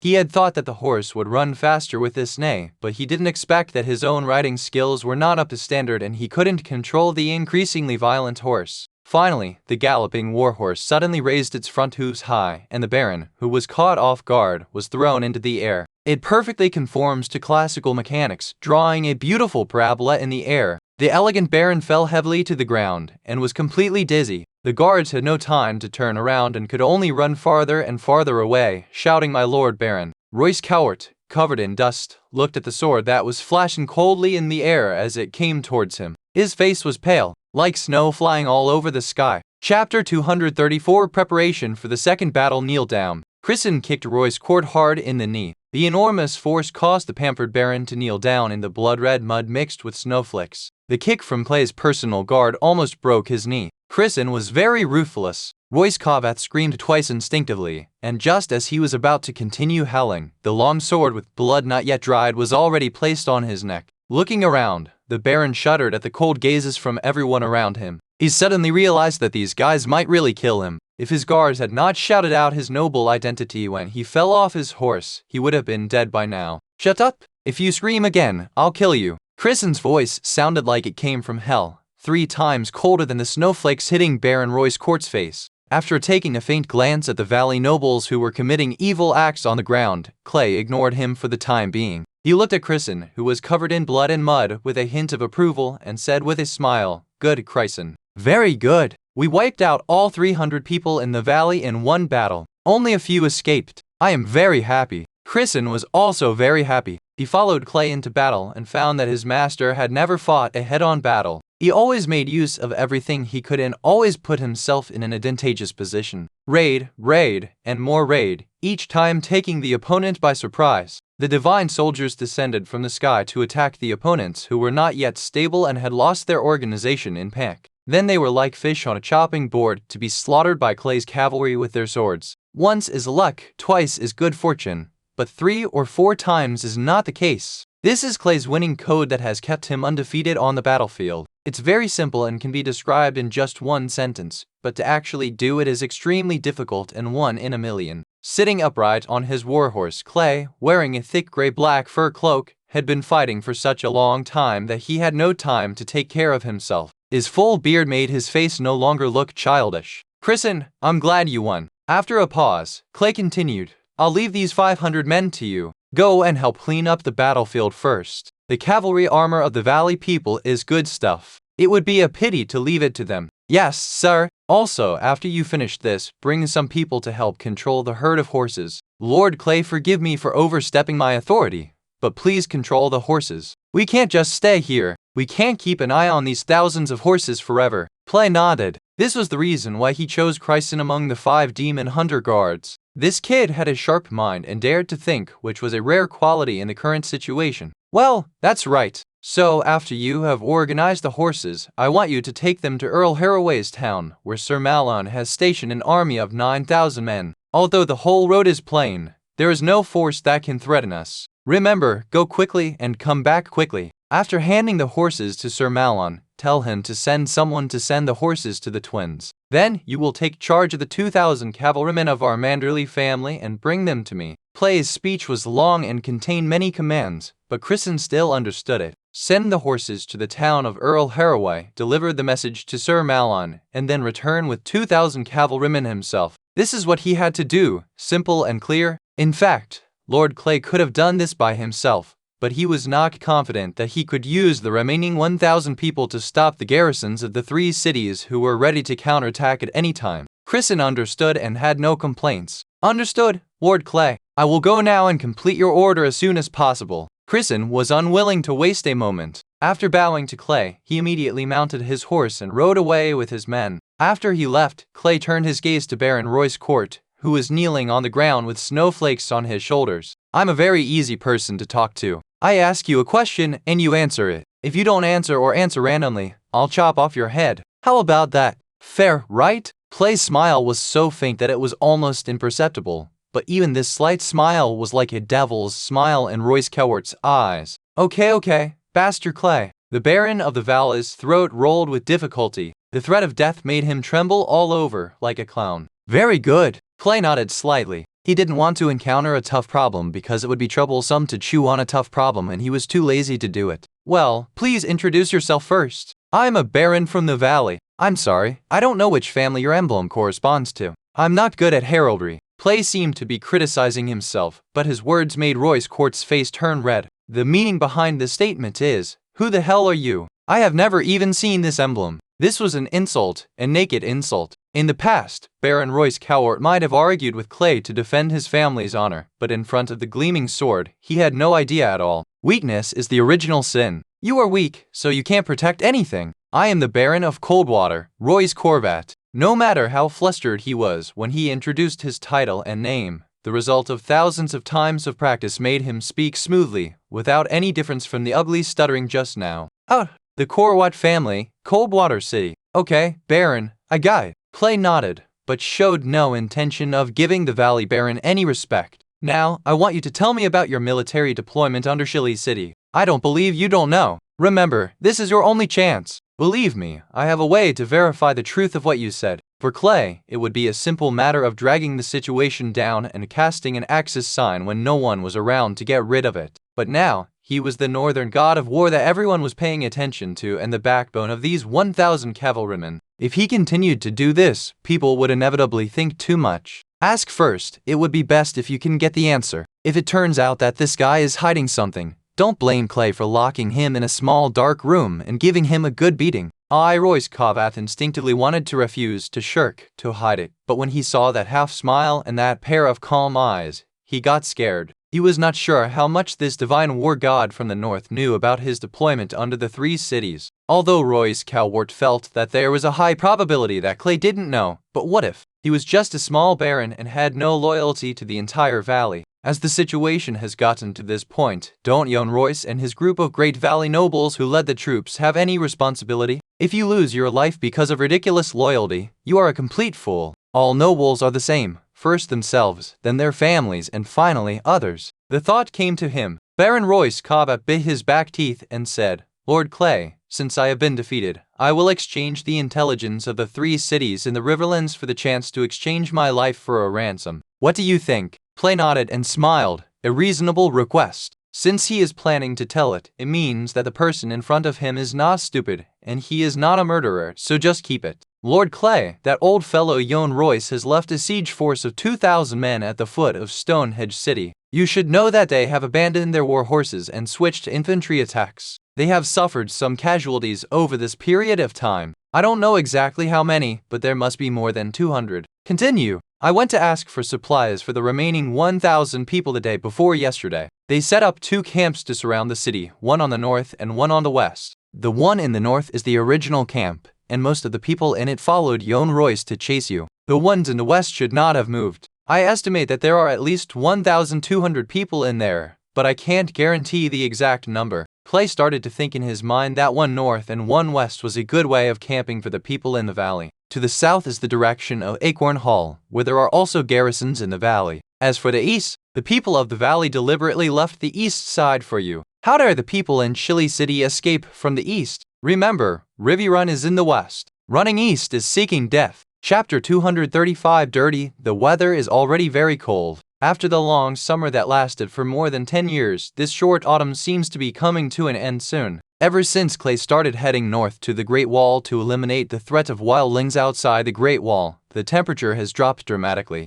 Hedgian, which had not seen snow for more than 10 years, was the first to be hit by the cold wind from the north. Moreover, this snowfall was not short-lived. Before Clay arrived at the Twins, snowflakes began to fall, and when he was about to launch an attack on the military camp under Stone Edge, the snow still did not stop. Some of the young men under Clay had almost never seen snow. Even if they had seen it a few times when they were young, they had long forgotten it now. Now when they saw the snow flying all over the sky, it was as fresh as seeing the most amazing scenery in the world. As their commander, Clay couldn't give them extra time to appreciate the late autumn scenery, because speed was of the essence in war. In the previous siege, the enemy was not completely annihilated, and few of them still escaped. After all, the human ability to escape, for some individuals, must be greater than that of the pursuers. Once these guys escape to the Stonehenge City camp, it will only take one day to convince the Stonehenge City camp to make adjustments, and this is exactly what Clay doesn't want to see. Although they had lost their war horses, the combat effectiveness of these pseudo-infantrymen who had little experience in positional warfare was unbearable to look at, but the sacrifice caused by their own procrastination was unnecessary. Cavalry is a treasure to the people of the valley, and even more so to Clay Manderly. Daenerys does not have the support of the Dothraki now, and it is impossible for the Dornish war horses to parachute into the north. Therefore, on the northern battlefield, Clay could only mobilize 4,000 or 5,000 cavalrymen, which was not enough, far from enough. This is why Clay killed people for horses. With war horses, he would have the possibility of forming a large-scale cavalry group. If he didn't have horses, could he expect his cavalry to fight on donkeys? Frisson moved quickly, and because of his extremely rapid attack, the horses in the center were not frightened at all. Under the leadership of some Hedgian cavalrymen who were familiar with the nature of horses, a total of more than 4,000 war horses were gathered. They will be escorted by 200 cavalrymen of Crimson along the deserted river road all the way east into the town of Earl Haraway, and then arranged by Sir Marin Manderly and finally delivered to the Twins. Clay left 2,000 new recruits in the Twins. They will use this batch of war horses for training and build a cavalry team that can be used as soon as possible. Although the combat effectiveness of a single soldier is not as good as that of a veteran soldier, as long as they dare to charge into the enemy camp, it will be enough. The herd of war horses was separated from Clay's group, and then it was Clay's turn to perform. As for him, he also wanted to quickly end the battle against the people of the valley. After completely defeating these guys, Clay would see the situation and, if possible, he would not launch a large-scale attack, because his troops needed to change their clothes to cope with the increasingly cold weather. After a long summer, many soldiers did not prepare warm enough clothes. For example, the 2,000 river cavalrymen who went to the expedition with Clay each had a thin dry lining for summer. They put on a piece of armor on the outside, and then put on a robe representing their respective families. This is all they wear. Clay was well aware of how cold it was to be riding a horse at high speed in snowy weather. Just recently, the first case of non-combat casualties due to the cold occurred in the team. A young man caught a severe cold because he could not adapt to the suddenly cold weather. As the cavalry was constantly on the move, there was no way to treat him effectively. Moreover, a severe cold itself had no cure, so he could only rely on his own body to endure it. But the gods did not favor this young Riverland lad. One morning, after he had a high fever for several days, his comrade, who was in charge of taking care of him, dejectedly told Clay that he had returned to the arms of the gods. It's cruel. He died miserably due to lack of clothes and a cold, but that's the reality. An army not only has to fight against its own enemies, but also has to fight against the entire nature. Only those who can survive are the real elite, because those who cannot hold on have become a pile of bones. After fighting for such a long time, the entire northern border and the entire river area need to rest and prepare for the winter. Not only the replacement of the army's equipment, the stockpiling of internal food, but also the implementation of a series of policies all take time. The war must continue, but after this battle, I'm afraid we will have to enter the halftime break. Lord Clay, we have already ascertained the situation of the enemy's northern camp. There are not many people there. We can directly estimate that there are about 200 people. We estimate that at most 400 people will remain. Moreover, it seems that the news of the defeat has already been passed on. They seem to be in a panic. The scout brought the news, and just as Clay had expected, the news was leaked. There was nothing that could be done about it. The two places were too close to each other. The defeated soldiers, as long as they were not directionally challenged, could crawl to the foot of Stonewall City. They all had horses. No matter how fast Clay chased, he was still a step late. But it's not a big problem. Opportunities always come to those who are good at catching them, and this time is no exception. The scout then reported, while we were observing, the enemy's Beidang soldiers were trying their best to dig some shallow trenches on the ground on both sides to the northeast of Beidang. According to my guess, they were tunnels intended to block our cavalry's attack. However, the craftsmanship of these valley people is obviously very crude, and they lack sufficient tools, so their efficiency is very low. During my observation, they only dug a trench about half a forearm deep, and it was only a short section. With my subordinate's abilities, as long as we observe it in advance, we can control the horses to cross it or take a detour in advance to avoid this problem. Therefore, building a trench like this is completely useless. Also, the enemy's western camp doesn't seem to have any intention of sending troops to support them. They are also digging trenches. Their numbers are obviously too large, but their efficiency is still difficult to be appreciated. Clay waved his hand, signaling the scouts to go down. After fighting with him all the way, these scouts in Hegian were trained by him and observed very crucial information. However, it is still not as easy to use as his own White Harbor cavalry. After all, they are his own people, and the feeling is different. An interesting point is, why didn't the West Camp rescue the North Camp? Now that they knew their position, they would definitely be able to see clearly that Beidang would be their first target of attack. After all, no stupid commander would do such a stupid thing as leaving a retreat for the enemy. It was because of this logic that John Royce was bewildered, and he was fooled by himself and didn't know where he was until now. But Clay really couldn't figure out who in the valley was the smartest person to come up with the idea of saving the Beidang. Although the dumber the enemy is, the better, but from the perspective of a commander, Clay really cannot understand this. How should I put it? It's outrageous. What is the situation now? There were no more than 2,000 people under the Stonehenge city, or even less. Moreover, these guys had their horses confiscated by Clay, so they could only serve as infantry. What would happen if Beidang was easily captured by me? Just look at the map and you will know. To the west is Edmure Tully's 20,000-man army, and to the north is Clay's cavalry, eyeing him covetously. Without horses, they couldn't run at all, so the 1,000 men from the west camp were sent out to dig the ground just like the north camp did. Are you digging your own grave? So, this is what Clay can't understand. This is no longer outrageous, but super double, highlighting the eagerness to not want to live. It's not right to give away a kill. Clay even examined himself for a long time, wondering if this was a trick.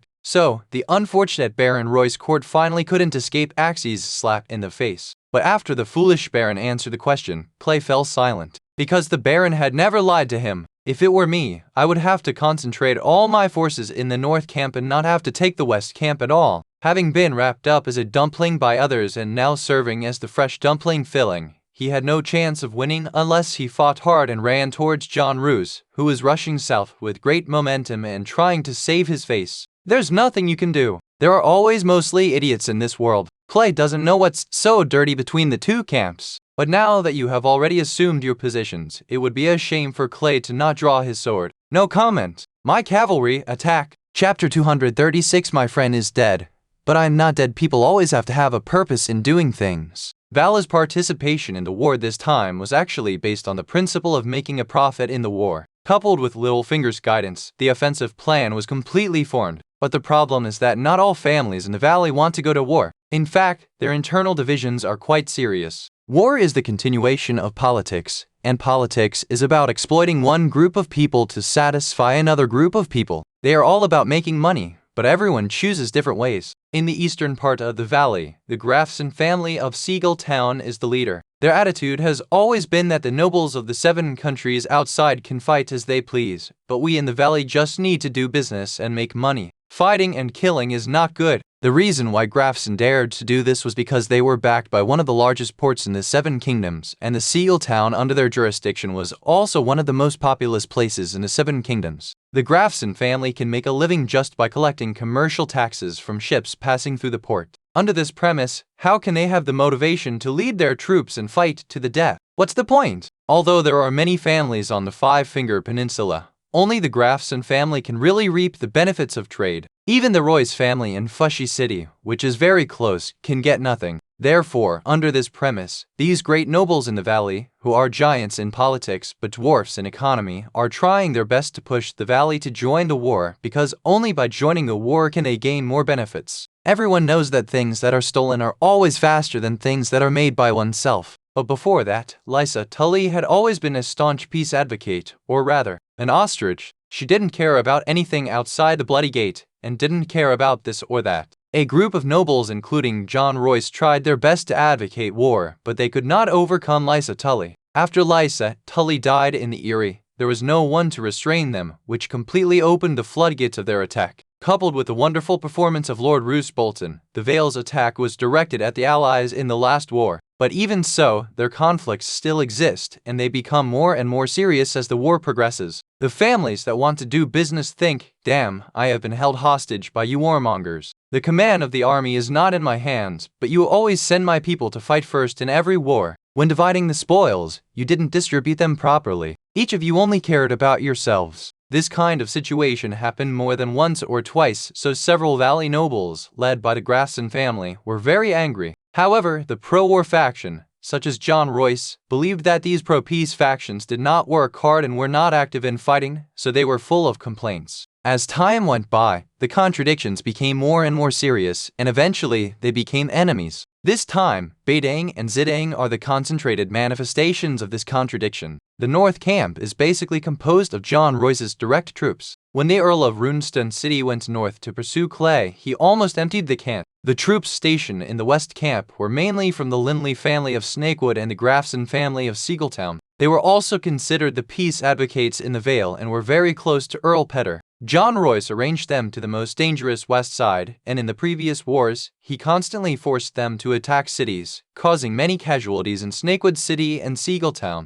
Therefore, when John Royce took his men away, John Lindley of the Snakewood City troops immediately launched a counterattack. The two sides were constantly in conflict, ranging from issues such as water sources and food to confrontations that even escalated to the point of drawing swords. If Clay had arrived a little later, they might have started fighting each other. Upon hearing the news of the arrival of Clay's army, the commander of the North Camp, who was appointed by John Royce to stay behind in the siege, immediately ordered the troops of the West Camp to reinforce the North Camp. However, the reaction of the West Camp was also very real, and it can be summed up in one sentence. Go to bed and stop dreaming. Why didn't they think of us when they divided the spoils? Why were we always the first to attack the city? If it weren't for the pressure from old man John Royce, would we pay attention to you? Now, you want to transfer us to your camp and let us be cannon fodder for your attack by Clay Manderly. How is that possible? Do you really think we are easy to bully? So, when Clay defeated the garrison at the horse farm and led his troops to the foot of Stonehenge City, he saw this strange sight that he could not understand. It made him fall into deep confusion for a time, because he could not understand the logic of the people in the valley at all. After issuing the order to attack, Clay remained cautious and kept an eye on the direction of the West Camp. He also had a reserve force of 200 men in his hands, in case the West Camp suddenly got smart and came out to cause trouble for him. However, as the 1,000 men charged head-on, they were divided into 3 formations and attacked the North Camp from 3 directions, while the West Camp did not react at all. Clay was sure that he had predicted whose prediction this time.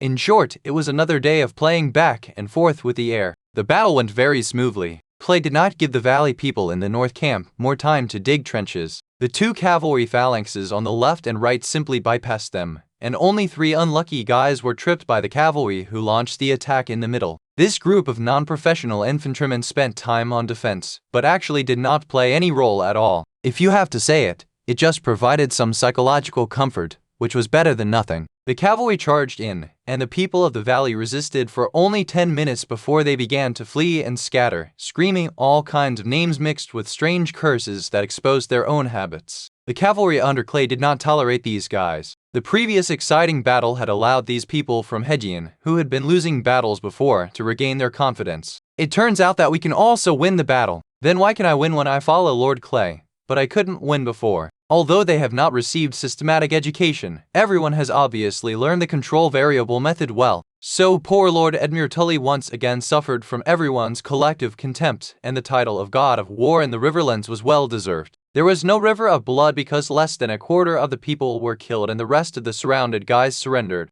No one can go against his own life. It's not like there's a war horse to run away with. I can't run away, and I can't fight back. What can I do? The first guy with a look of fear on his face dropped the sword in his hand and knelt in the mud. Then a chain reaction occurred. When Clay rode his horse closer, a large group of people knelt in front of him. This is the normal state of a cold weapon battlefield. Basically, if one side loses more than 20% of its troops, the organization will collapse. The battles that Clay had fought in the past were basically bloody encirclement and annihilation wars, so this law was invalid. But if the numbers of people are equal and you want to cause a rout, this law has been proven to be effective. This is the norm in the military of this era. After all, everyone is afraid of death. When you see your comrades with broken arms and legs, and the blood spurting from their throats splashing on your face, if you say you are not afraid at all, it can only mean that you are a lunatic. Lord Clay, we caught this guy. He must be a noble. He tried to take our horse and run away, but was stopped. Some of the soldiers heard this man being called Sir Royce. Two burly Hedgian soldiers threw a brown-haired young man into a mud pit created by their war horses. The defeated nobles were automatically demoted one level. If he was a knight before, then don't expect the river soldiers to treat him with courtesy.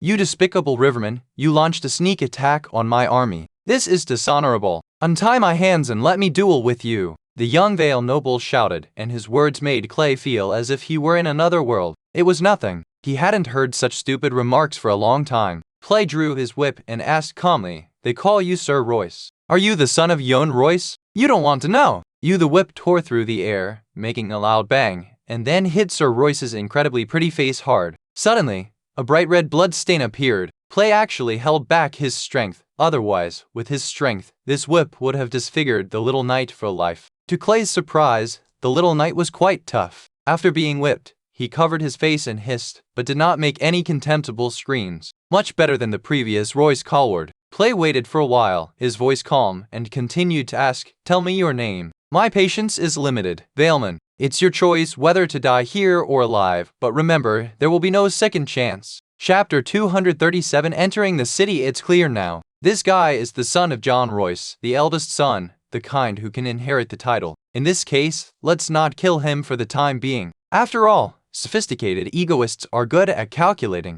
If this guy is killed, he will turn into more than 100 kilograms of immobile organic matter, which can only be thrown into the ground and slowly rot, and finally benefit the nearby animals and plants. Clay will not allow this to happen. Now that John Royce's beloved son has been captured, Clay has one more card to keep him in check. Anyway, he has an extremely flexible moral bottom line, as long as he can win. At that time, a small dagger was placed on the delicate neck of a little boy named Ander Royce, and he shouted, "Yohn Royce, if you take another step forward, don't blame me for killing your son." Don't worry, according to the mentality of the nobles of this era, their own heirs, especially this precious eldest son, will definitely keep the unlucky John Royce under control. If you don't believe it, look at how much Tywin Lannister dislikes his second son Tyrion. He has to rely on others to deal with him. Once Jaime Lannister is captured, Tywin immediately falls silent. That's the reason. The eldest son heir is the core of a family, except for the head of the family. Clay imagined the scene in his mind and curled his lips slightly, feeling that it would damage his glorious image of wisdom and bravery, so he decided to send a personal guard to do this for him. He shook off the snowflakes on his shoulders, and as he spoke, white mist was already coming out of his mouth. The weather was getting colder and colder.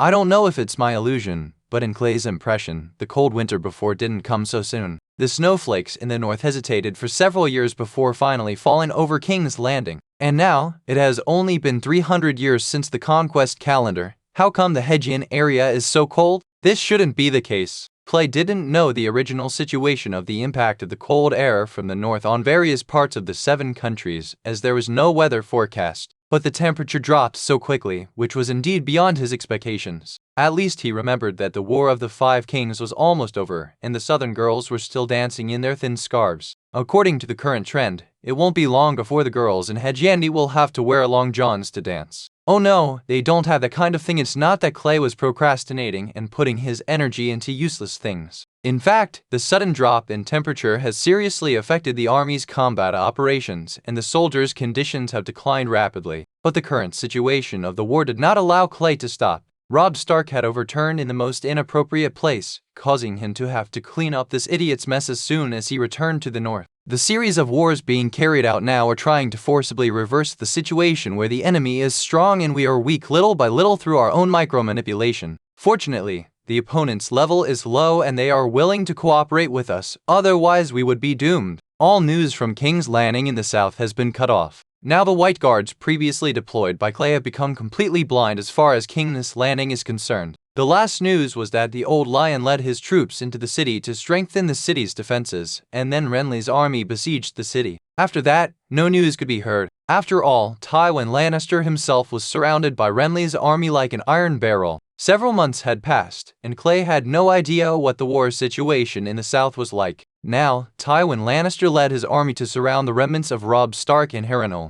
For Clay, this means at least two things. First, something major must have happened in King's Landing, otherwise, how could Tywin Lannister give up King's Landing, such a big city with strong political significance? After all, isn't it that the kings and dukes today are fighting for that iron chair with thorns? Second, the Old Lion and the entire Lannister family must not have suffered heavy losses, otherwise would the Vale, led by Littlefinger, be able to form an alliance with him. Clay knew exactly what Littlefinger was going to do, so if the Old Lion was driven out of King's Landing, Petter, the carrion vulture, would definitely pounce on him and peck at the lion's corpse. Moreover, if the Lannisters were also defeated, how could they have the courage to besiege Robb Stark? The current situation is that as long as the key point of Earl Harroway's town is defended, except for Jon Royce's 5,000 exhausted cavalry who still maintain their combat effectiveness, the rest of the valley are basically useless. Once the 2,000 cavalrymen of his Manderly family arrive on the battlefield, Clay can plan a general attack on Jon Royce's army. After defeating the northern camp of Chilly City, a Hedgian fortress that had been besieged for more than a month, was actually relieved. The west camp acted like a coward, knowing that they could not escape and wanted to fight a desperate battle. However, Clay did not do as they wished and turned his horse around and went straight into Chilly City with 200 men. Stonehead is the castle of the Bracken family. It is well built and located on the Great Plain in the east of the Riverlands. It has everything it should have, including watchtowers, stone walls, arrow towers, and the walls are thick enough, otherwise it would have been impossible for such a small number of people to hold out for so long. Lord Janos Bracken, as the Earl of Stonehenge, is a man whose fertility is recognized by the gods. However, he is a bit unlucky in that all 5 of his offspring are daughters. How should we evaluate it? Statistically speaking, he is also a European emperor in another sense. Logically, the current owner of Stonehenge Castle should be his eldest daughter, Barbara Bracken. However, due to gender issues, the real owner of this fortress is the illegitimate son of Earl Janos Bracken, Harry Rivers. Illegitimate children also have human rights when all of the father's offspring are daughters, or when there are no legally legitimate children at all.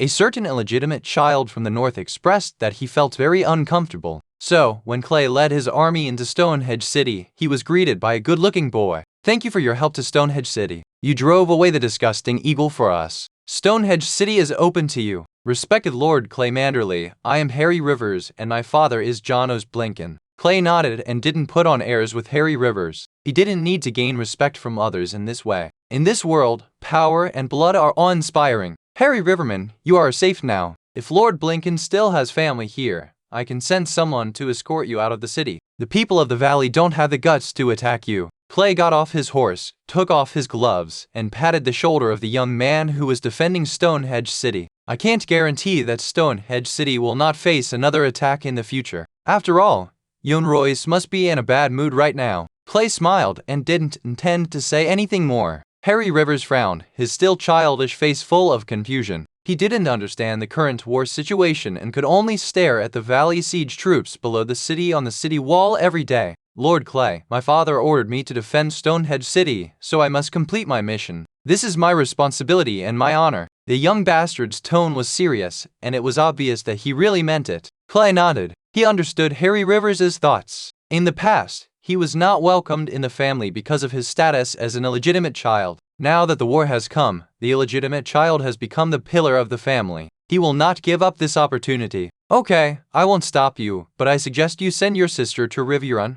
There are 20,000 soldiers there to protect them." "Here, Lord Clay, can't you protect them?" Harry Hewen asked. He did not insist that he could protect this city. The total defense force of Chilly City was only 300 people, which was far from enough. Hearing this, Clay was silent for a moment, then replied softly, "Boy, you and your Stonehenge city are not that important. If necessary, I will definitely give up this place if it's beneficial to me." Clay's words were blunt and cold, but they were the truth. If the situation of the war changed, for example, if the old line gave up besieging the remnants of Robb Stark and attacked westward, how could Clay sacrifice himself for the sake of Stonehenge? Everyone has his own responsibilities. Harry Rivers' responsibility is to defend Stonehenge at all costs. Clay understands this, so he respects his choice. But he had to make it clear to the boy that he could help with the women of Count Jono's Blinken, but only this time, and the choice was yours. The snow was falling heavier, the ground temperature was already very low, and the snowflakes stopped melting. Clay waited for Harry Rivers' answer.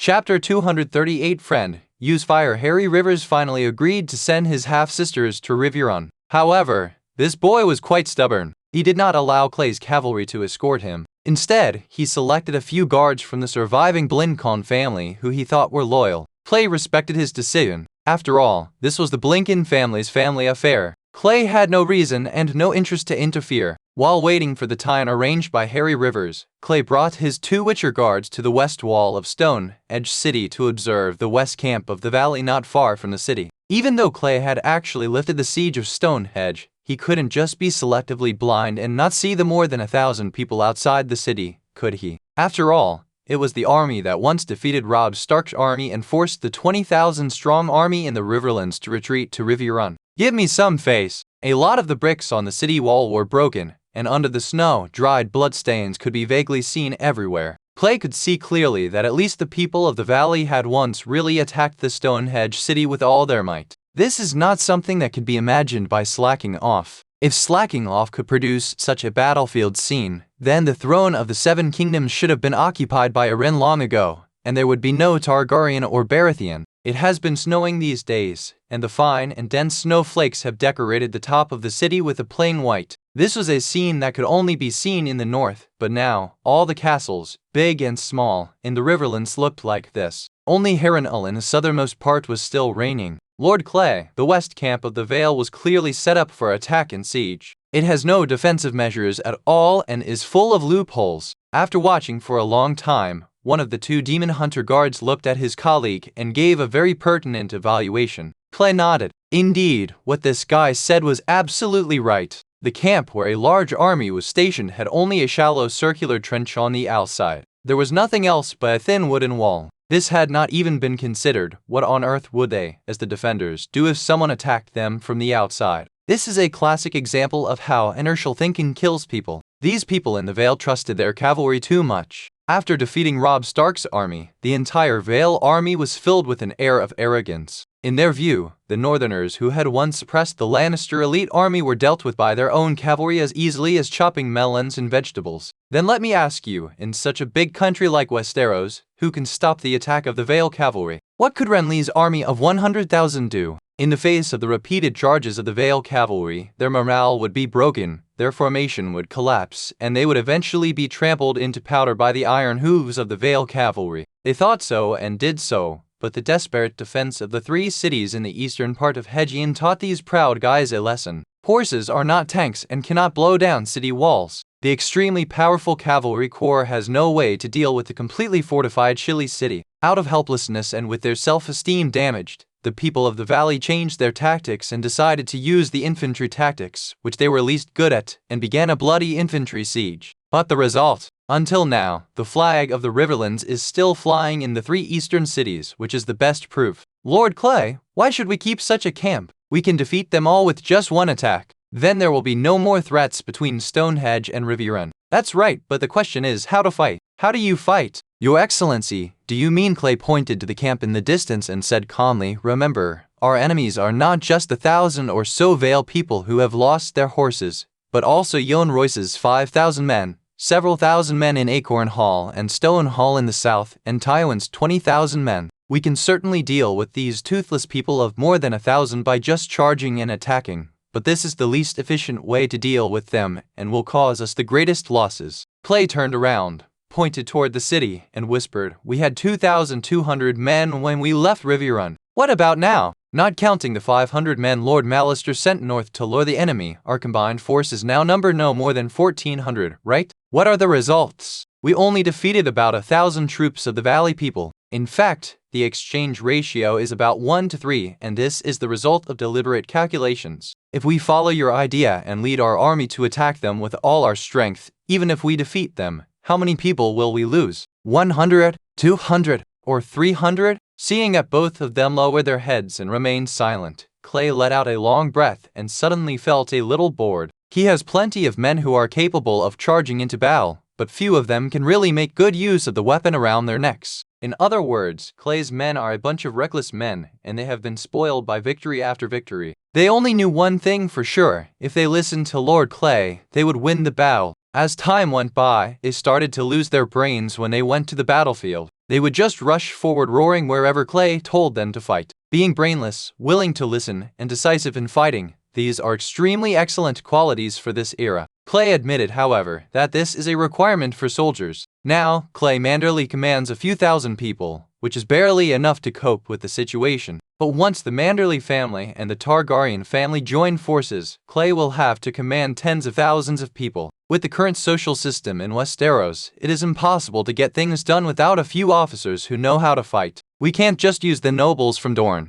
This will have a far-reaching impact on the future political situation. Okay, I won't make it difficult for you. You still have to lead others to do this. Take a look at their camp. Don't you find that the color is a little off? Color? Yeah, why is there so little snow on their tents? Finally, someone realized the problem, saving Clay from having to ask and answer the question himself again. As soon as Clay climbed onto the city wall and stood higher, he immediately discovered that the west camp of the Valley people was very crowded, and the Valley people were constantly dealing with the limited snow on the pointed tents. Seeing this situation, Clay immediately thought of a plan that should never be proposed on a snowy day. Fire attack? That's right, it's fire attack. The entire camp of the Valley people was made of wood. After such a long time, the moisture in the wood had long since dried up. Now that the snow had been swept away by the Valley people, the entire camp was basically a pile of dry firewood. What worries Clay the most about them is that they are stubborn and refuse to come out. But if he sets fire to their lair, Clay doesn't believe that they will not come out. Once they come out, the cavalrymen who have been waiting outside for half a day will be able to easily kill them one by one with their swords. If this is not possible, go home as soon as possible and leave the equipment to those in need. You too, pick out 2 pieces of equipment that fit you from the equipment we seized from the Valley people tonight and sneak into their camp under the cover of night. At this time, one of the guys finally came to his senses and his thinking finally caught up with Clay's. Do you want to set fire? Looking at the faint excitement on this guy's face, Clay suddenly thought that he might be the one who had developed the role of the demon hunter on the battlefield most comprehensively. Gods, someone finally figured it out. That's right, you guys sneak in, find a chance, use the enemy sign, and set fire everywhere. I will bring the army to meet you outside the camp. You can choose any position to break out. Remember to wrap a piece of white cloth around your right arm so that the army can recognize you easily. With the help of the Axis sign, 2 Witcher guards sneaked into the western camp. In the dark, without the sight of fire, they fired an enemy sign to cause an explosion. As long as the village wall is ignited, the entire camp will be burned down. Coupled with the crowded camping style of the people in the valley, it is simply the best crematorium. Clay led his army outside the camp, enjoying the burning in the snowy night. His cavalry were responsible for hunting down any fish that escaped the fire. There are many ways to capture a city. Breaking through with force is of course the most effective way, but sometimes, the strongest fortress is often breached from the inside. Chapter 239. You are like a fire in winter after seeing with their own eyes that their theoretical comrades in the north camp were easily defeated by Clay's cavalry. The defenders of the valley in the west camp completely stopped the civil engineering works on the north side of the camp, and the entire army retreated, ready to defend to the death. But Clay ignored them completely, leaving them nervous for the whole day. No one thought about surrendering, because there was no way to surrender voluntarily. Not to mention that they had no idea about Clay Manderly's attitude towards prisoners. In previous battles fought by him, there were almost no prisoners taken. Moreover, all the members of the Grafson family are in the Vale, and the Vale has not been completely defeated in the current situation. Acting as a guide at this time will give Petter an excuse to capture Seagletown. Therefore, in the West Camp, the leaders of the Grafson family could only grit their teeth and resist to the end, pinning their hopes on John Royce, whom they hated so much. The ultimate hatred is love, and the world has gained a new truth that is universally applicable. After waiting for a whole day, the soldiers hid behind the wall of the camp, their their arms numb from holding their swords and holding the bowstrings, but there was no sign of Clay Manderly's army. Later, they saw the golden halberd mermaid flag of the Manderly family on the gate of Stonehenge City, and only then did they realize that they had been abandoned by Clay Manderly. Everyone in the West Camp was extremely angry about this unethical behavior. The author has never done that.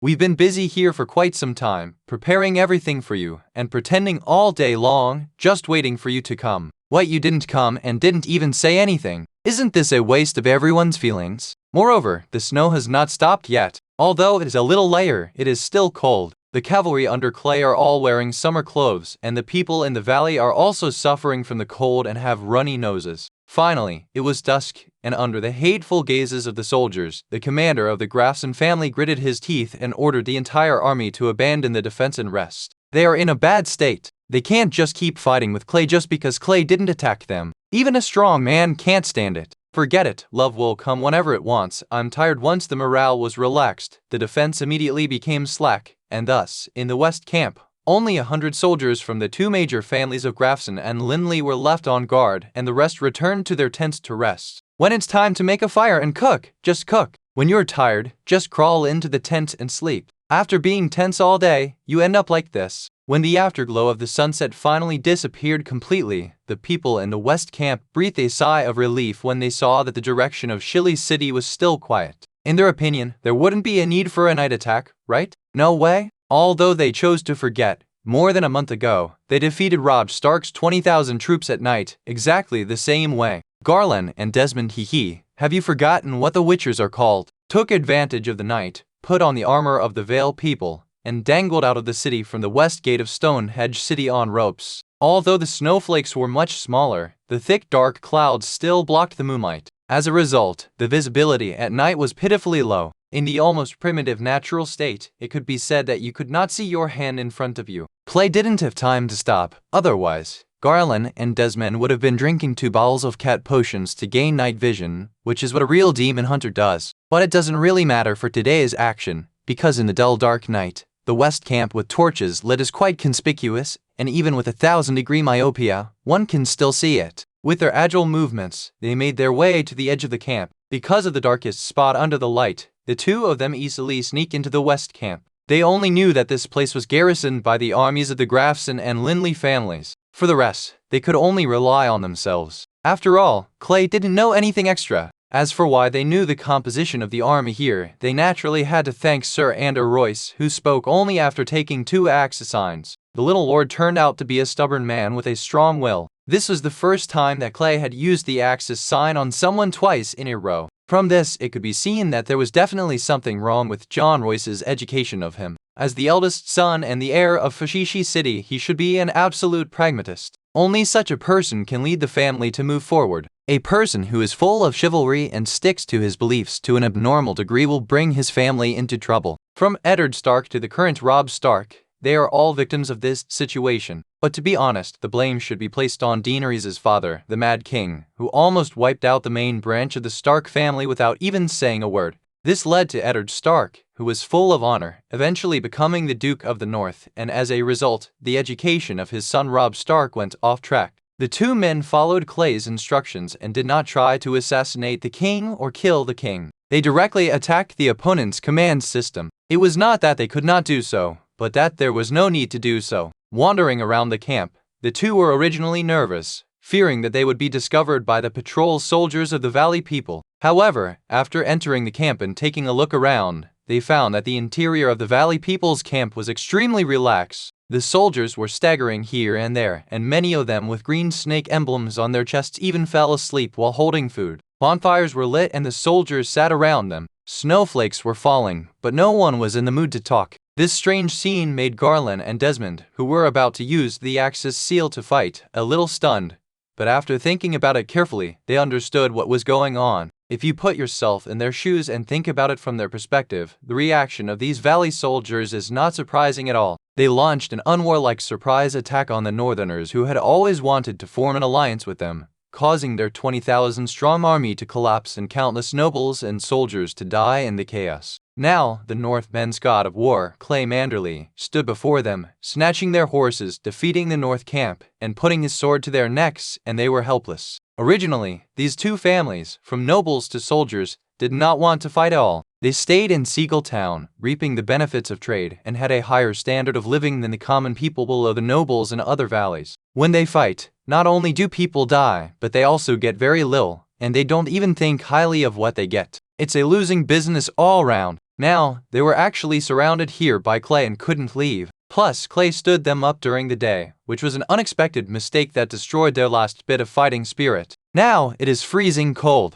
Under such circumstances, it is simply impossible to keep the morale of the army in such a situation. Garland and Desmond looked at each other. Once they figured out the situation, things became simple. If this was a group of diehards, then my task would be many times more difficult, but now, that was not the case. Garland, go check their granary. We just passed by it. There are two drunks at the door. They are easy to deal with. Well, let's split up. I'll go to the granary, and you go to their armory. Once you're done lighting the fire, run away. Then, randomly find an empty tent to burn. Don't let the people in the valley put out the fire. Okay, you are still the bad one, let's go. Although these two men understood the unfortunate situation of the people in the Vale, they did not sympathize with them at all.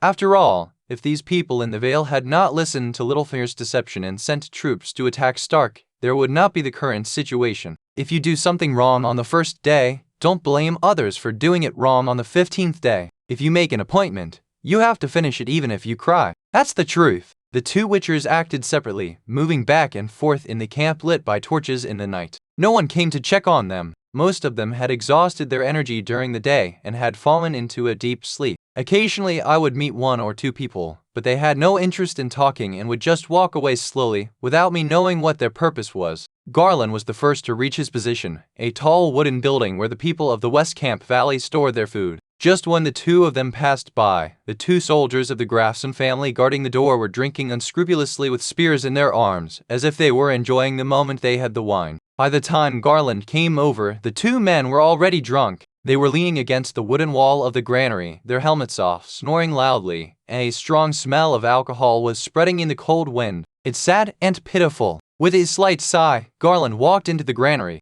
A moment later, a stream of scorching flames gushed out from his palms, igniting the granary that was not wet by the snow and water. The fire is burning. Chapter 240. The last straw that broke the West Camp. The granary caught fire, and the entire West Camp did not react until the two guards lying at the door were awakened by the high temperature of the fire, and the black smoke produced by the flames was like an angry black dragon in the night sky. The soldiers rushed toward the burning granary, but when they arrived they found that the granary was beyond saving. The grain and wooden granary are flammable materials in themselves, and they were piled up in large quantities. The guy guarding the granary did not react in time at all, and the fire was raging, making it impossible to put out the fire. Jello Grafson, the Earl of Seagull Town, was immediately panicked when he heard that the granary was destroyed. The camp was narrow and all the food was stored in the granary. The last time food was delivered from the Bloody Gate was before that bastard John Royce left. It had been such a long time, and there wasn't much granary left. Logically, the Bloodgate's grain transport team should have arrived long ago.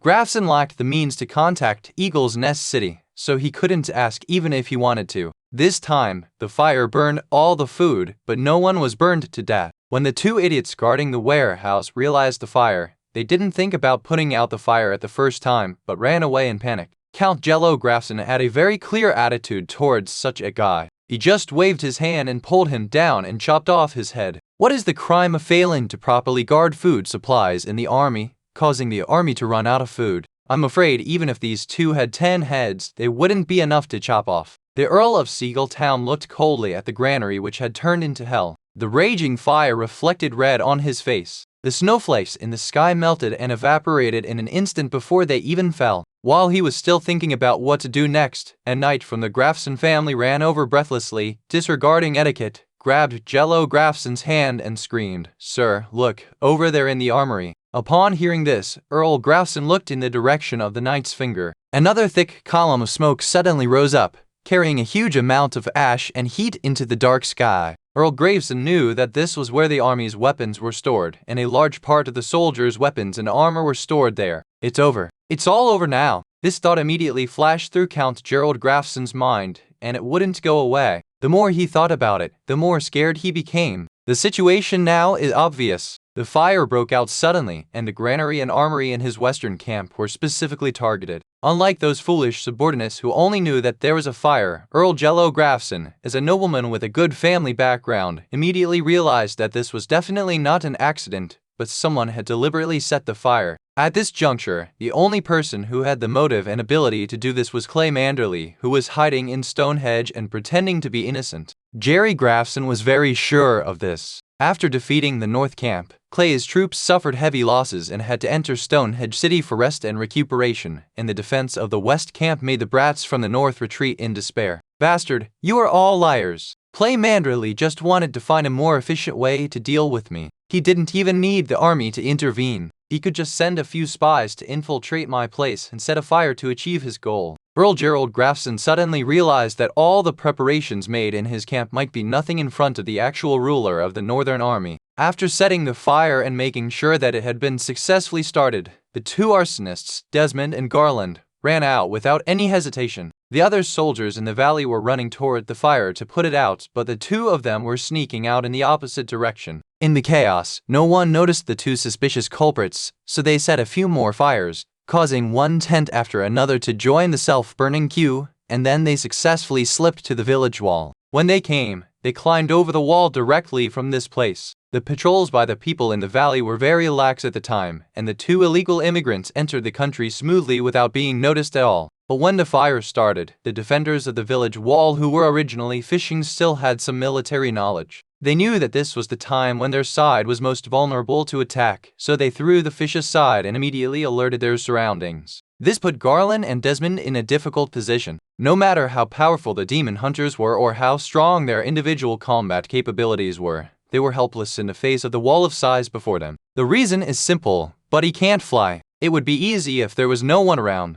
Just build a ladder. The wall isn't too high anyway, so you can get out if you try hard. But now, there are valley soldiers everywhere holding weapons, running around as if they were facing a great enemy. If you did this at this time, isn't it just courting death? There was no other way. The two men looked at each other and gave up the idea of climbing over the wall. Unless they took direct action and killed all the soldiers in the valley around them, otherwise, they could only rely on their skins to continue pretending to be good people. Unfortunately, the conditions do not allow it now, otherwise the two of them would really be itching to do something. Before, they had always been fighting with Lord Clay in favorable battles, and they had no chance to display their talents on the battlefield. At this moment, Garland and Desmond heard the dull sound of a horn coming from the watchtower at the east gate of the West Camp. There were two deep, long trumpet sounds in total, and the meaning behind them was known to all 7 countries. This was a signal that the enemy cavalry was about to attack. This was a disaster for the people in the valley who were already in chaos in the West Camp, but it was a timely help for the 2 unlucky guys who couldn't get out. "Lord Clay has come to rescue us." On the top of the city wall, Clay Manderly kept his eyes on the crowded and small camp. This was the last thorn in the side of the people in the valley near Stonehenge City. As long as he was pulled out, even if John Royce came back, he would become rootless due to lack of supplies. He was only 3 or 4 days ahead of the old guy.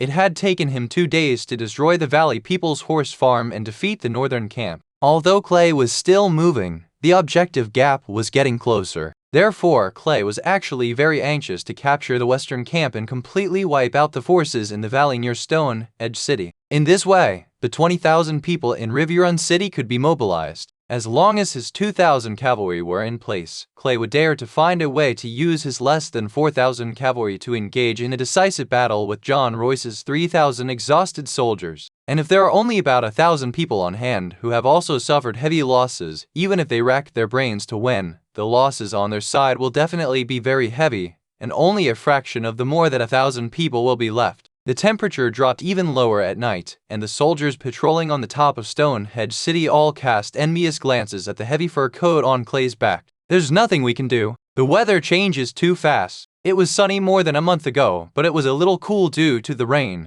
How come it's so cold now that snowflakes are covering our faces?" The soldiers were shivering with cold and could only huddle together around the burning brazier to keep warm. Clay glanced at them and sighed slightly inwardly. This was just a task like patrolling the city walls, which did not require much physical effort. If the soldiers were really on the battlefield, in this kind of weather, they would probably be subject to a debuff that would reduce the combat effectiveness of the entire army by 50%. But now, Clay couldn't just say hello to Lord Petter and Tywin Lannister on the opposite side and say, let's fight later. Brother, I'm going home to change into thick clothes before coming back. It's ridiculous and impossible. Therefore, both sides had no choice but to fight to the end. After waiting for a long time, his shoulders were covered with a thick layer of snow. Staring intently in the direction of the west camp, Clay finally saw two columns of smoke that made him feel at ease. Garland and Desmond succeeded. Clay did not hesitate at all. He knew very well that once the fire was lit, it would be the last straw that broke the camel's back for the west camp. As a veteran of many battles, he certainly understood the situation in the west camp. As a commander, he had such a keen sense of the battlefield that it was time to attack. Order! All cavalrymen in Chili City, stop resting and immediately march to the enemy's western camp outside the city to form a battle array. The first to arrive will kill any fleeing enemy immediately. But remember, if you see an enemy soldier with a white mark tied to his forearm, take him as a prisoner and do not harm him. Anyone who disobeys this order will be executed according to military law. The cavalrymen who received the order reacted quickly. They immediately took their men and weapons and walked out of the already open west gate of Chili City. Since Lord Clay said so, it means that something big must have happened in the west camp. They just need to follow orders. As for why such a change occurred, frankly, they just don't care. And this is precisely the basic quality of a good soldier in this era. Chapter 241. The West Camp surrendered. Clay's 1,000-plus cavalry reacted quickly,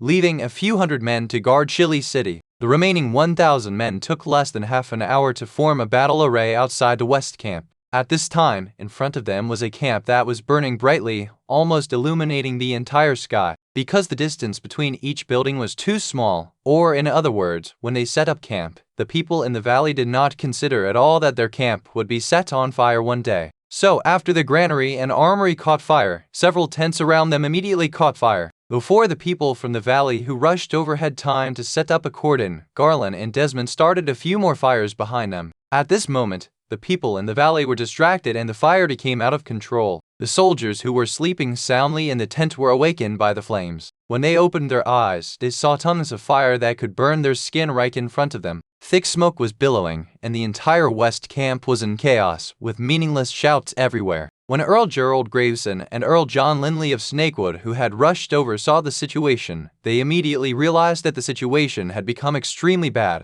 Because of the fire, their command of the entire camp completely collapsed. This is the reality. The command system of this era is so fragile. In the absence of other means of communication, once the soldiers lose contact with the commander due to external forces, they will immediately become scattered and out of control. What should we do, Lord Giro? There is no other way. If chaos breaks out, none of us will be well. Lord John Linley was already getting a little anxious. They had no idea what these valley soldiers would do if they found themselves with no way to retreat. Such things had happened too many times in history. Earl Gerald Grafson, the great lord who ruled Seville Town, glanced at John Linley. He had read the Earl's eyes and understood what he meant. It was obvious that even if the fire was put out now, the western camp would definitely not be able to be defended. From Earl Graveson's perspective, the flames of the fire had already licked the wooden walls of the camp. When the fire was out, without food, weapons, or any fortifications, more than 1,000 of them were left alone in the wilderness of the Riverlands, with nothing they could do but wait to die. How could it turn out like this? What on earth was that idiot John Royce doing? Why did he let Clay Manderly, such a bad guy, in? Both Earls wanted to know the answer to this question. Ever since they knew that Kree's god soldier had appeared near them like a drop from the sky, they had never stopped scolding John Royce. Aren't you just cheating people? We knew you were good at fighting, so we believed in you and left the troops here to look after your house. Now you went out to chase Clay Manderly, but how did you drive him back home?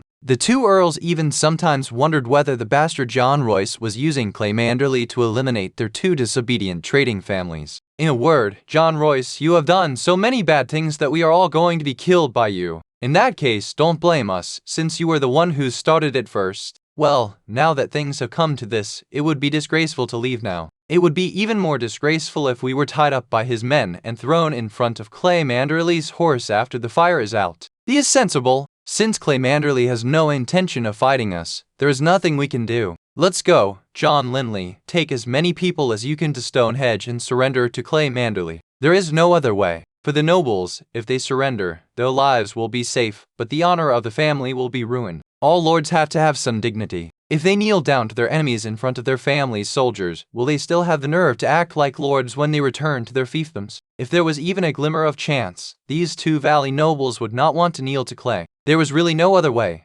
because they knew that Clay Manderly now had 100 ways to burn them to death without giving them even a chance to surrender. After the two dusty earls, with about 500 soldiers they could gather, opened the east gate of the camp and fled from the camp that had been burned down, they saw that in front of them, 1,000 majestic cavalrymen had already formed a neat formation, as if they had already expected that they would come out to surrender. The two earls of the valley looked at each other and gritted their teeth in hatred. Now there was no doubt that the fire was set by Clay Manderly, that unsportsmanlike guy. Otherwise, no matter how fast you are, it is impossible that as soon as the fire breaks out here, you have already formed your battle formation and are waiting for me to surrender. How can there be such a coincidence in the world? However, the winner is the king and the loser is the bandit. Sighing deeply, the two of them walked dejectedly with the 500 defeated soldiers toward the golden halberd mermaid flag in the center. As soon as they made a move, the opposing cavalry split into two teams and galloped past them on both sides, encircling them in the middle. This was a necessary measure to prevent them from any accidents. When they were about an arrow's distance away, a knight ran out from under the golden halberd mermaid banner. He was holding a smaller flight of the Manderly family, looking at the large group of remnant soldiers in front of him, and asked in a cold voice, "Tell me the name of your commander, then disarm and let our personnel take care of you. If you resist, you will be regarded as an enemy and will be killed." Lord Gerald Grafson and Lord John Linley were nearly gnashing their molars to pieces. In the past, any knight who dared to speak to them like that would have been dragged off to be fed to the eagles in the valley. But now the situation is stronger than people. What else can they do? After taking a deep breath, Jello Grafson forced a smile on his face. Although it was dark and no one could see, he said, "I am Gerald Grafson of Seagletown. I am the Earl. I wish to meet your commander, Lord Clay Manderly. I will bend the knee to him, not to you, the knight." The tone of his first half of the speech was still soft, but as he spoke, he couldn't help but adopt his annoying aristocratic accent, which made the more pragmatic Lord John Linley sweat profusely. Fortunately, the knight in front of him knew the importance of the Earl of Seagletown and was not angry because of the pretentiousness of the Earl of Gravesend. He waved his hand and said loudly, "Then, Lord Grafson, give me your sword, and you will be the Earl of Seagletown, and Lord Clay will see you. Otherwise, there will be no Earl here, only my enemies." "How dare you?" Earl Gravesend became furious and was about to continue speaking, but the curse on his lips was suppressed by Earl Linley, who was standing beside him. "Damn it, if you want to die, don't take me with you. I have made it very clear. Be honest and I will treat you as a count. If you are not honest, you are a shitty count and I will kill you." Who is Clay Manderly? He is the evil star who killed more than 10,000 Lannisters. Now he has the support of the powerful and vigorous Manderly family. Are you tired of talking about your identity with such a person? No, we are following Lord Clay Manderly's arrangements. I am John Linley, the Earl of Snakewood City. We just hope to be treated as a noble should be. The knight glanced coldly at Earl Grafson, who was still struggling with his fangs and claws, snorted coldly, and said nothing more. With a wave of his hand, the soldiers following behind him took the swords from the waists of the two earls of the valley. After checking that they were indeed not carrying any weapons, they nodded to the knights on horseback. "Please, two earls. I believe I don't need to tell you how to talk to Lord Clay. He doesn't have a good temper like me. If you want to see the sun tomorrow, think clearly before you speak." When these words were spoken, Earl Grafson, who had just been released by Earl Linley, was about to get angry, but after thinking about it, he calmed down. A man's reputation is like the shadow of a tree. Clay Manderly has taken too many lives. Even their Vale army only managed to defeat Robb Stark's northern army by relying on a night attack. In fact, not that many people actually died by the sword, but it was different for Clay Manderly. He used a weak force and wiped out Jaime Lannister's 12,000-strong army. The two sides are in different positions on the food chain. No matter how proud the people of the valley are, they must admit this. Therefore, they could only accept the knight's words with a pinch of their noses. Clay Manderly wanted to kill them both, and he really had no psychological burden at all. Anyway, the two sides are now enemies. Swords are ruthless on the battlefield.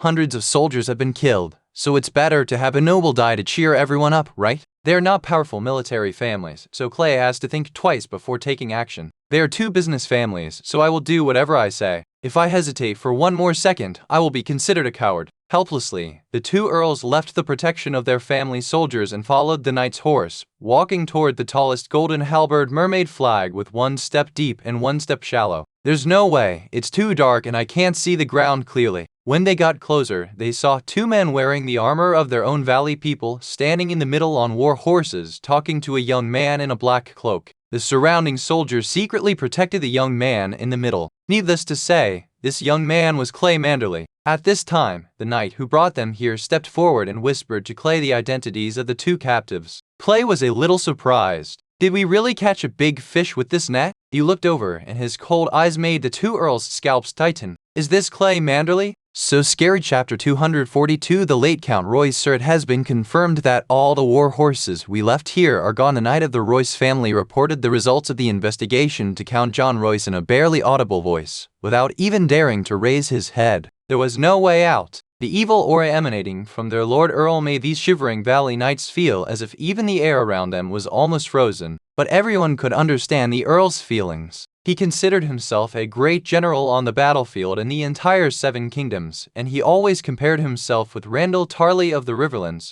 Originally, after the Earl led the army of the Vale to defeat the 20,000-strong army of that wolf cub Robb Stark in one battle, he didn't care about the remaining Clay Manderly at all. John Royce has always told the people around him that if Clay Manderly stayed in the Twins obediently, he would let him go. But if he dared to go south and get involved, he would make things difficult for him. When Clay Manderly really arrived at Riverrun, and then had the audacity to lead 2,000 cavalrymen out of Riverrun to the east, John Royce could no longer tolerate it, and felt that Clay Manderly was provoking him. "I have already defeated the 20,000 men led by your king. Now you dare to wander around under my nose with only 2,000 men. Isn't it obvious that you look down on me? In this case, I, John Royce, have the obligation to let you know what it means to be a veteran on the battlefield and what it means to be a dangerous society. If I don't teach you a lesson, how can you be so arrogant?" So, full of confidence, John Royce led 5,000 cavalry and headed north to chase after Clay Manderly's 2,000 cavalry. But what happened next was a complete nightmare for this great noble of the valley. First it was Zizzy Beach, where he encountered the first difficult problem posed by Clay Manderly.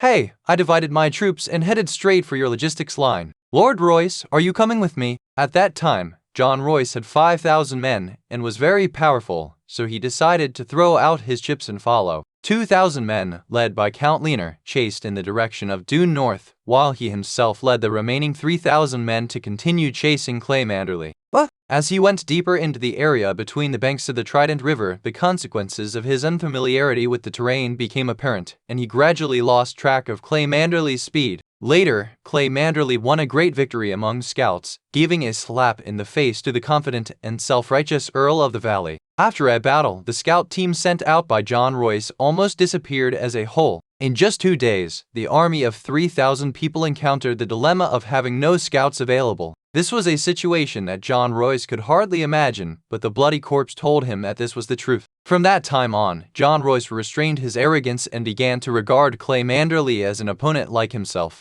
But at that time he was still not convinced and felt that these were all tricks and that Clay Manderly did not dare to fight him in a fair fight. What he said is actually true. Clay is stupid. That's why he would use 1,500 men to counter your 3,000 men. John Royce held his breath, thinking that he had to catch up with Clay Manderly no matter what. He had to have a fight with him to let him know how powerful the Valley Cavalry is. However, after he crossed the Blue Fork River from the bridge over Beauty Settlement, he once saw the traces of troop divisions left for him by Clay Manderly. Looking at the horseshoe prints heading to both sides, John Royce felt deeply insulted. Isn't this just bullying? Fortunately, he was not angered by Clay Manderly. After brainstorming, he decided to choose a direction to pursue. Then he saw the traces of the march that turned a corner. John Royce could swear to the 7 gods, the old gods, or even the Lord of Light, or that he almost fell off his horse when he saw that scene. This was no longer bullying him. This was naked contempt, playing with him, the Earl of Fashishi City, in the palm of their hands. From that moment on, John Royce's mentality began to collapse. Not only him, but the Valley Cavalry who came to their senses also knew that they were fooled by Clay Manderly, like a monkey acting on its own. At first, they were very determined to chase Clay Manderly south, and they were eager to tear the guy who was making a fool of them alive. This situation made John Royce think that the army's morale was good for a time, but as the pursuit went on, John Royce gradually felt that the army's mentality was slowly changing. The passion brought about by this teased anger lasted for a day, then began to fade rapidly. The soldiers began to doubt themselves, wondering if they had fallen into Manderly's trap again by continuing to chase him. After all, they were either on the march or on the way to the march every day. After Riverrun issued the order to fortify the city and clear the countryside, they couldn't see a single ghost along the way. How could the soldiers not be suspicious? John Roose made several mobilization efforts, but to little avail and few responded. Later, he gave up because he himself began to doubt himself. Was it Manderly's good intention that made him chase south in such anger? He suddenly began to understand the Kingslayer Jaime Lannister. Was he in the same situation as he is now? John Royce didn't know, but now he had no choice but to bite the bullet and chase south along this only possibility. If he made a mistake again this time, he would never get the trust of the soldiers again. Fortunately, the gods still favored him, and at the Mummers Beach Ferry on the Red Fork River, he finally found traces of Manderly's army. But then he realized that something was wrong. Because his departure had drained almost all the mobile forces north of Stonehenge City, John Royce knew very well what the current offensive state of the three eastern cities was like. If Manderly chose them as his target of attack, then everything would be over. After realizing this, a trace of dejection appeared on John Royce's pale face. He understood that he had completely failed in this remote confrontation with Manderly. In other words, Manderly only had 2,000 river cavalrymen with poor combat effectiveness. If he had 5,000 people like himself and replaced them with the elite cavalry from the north that he once led, he might not be able to get out of the banks of the Trident River.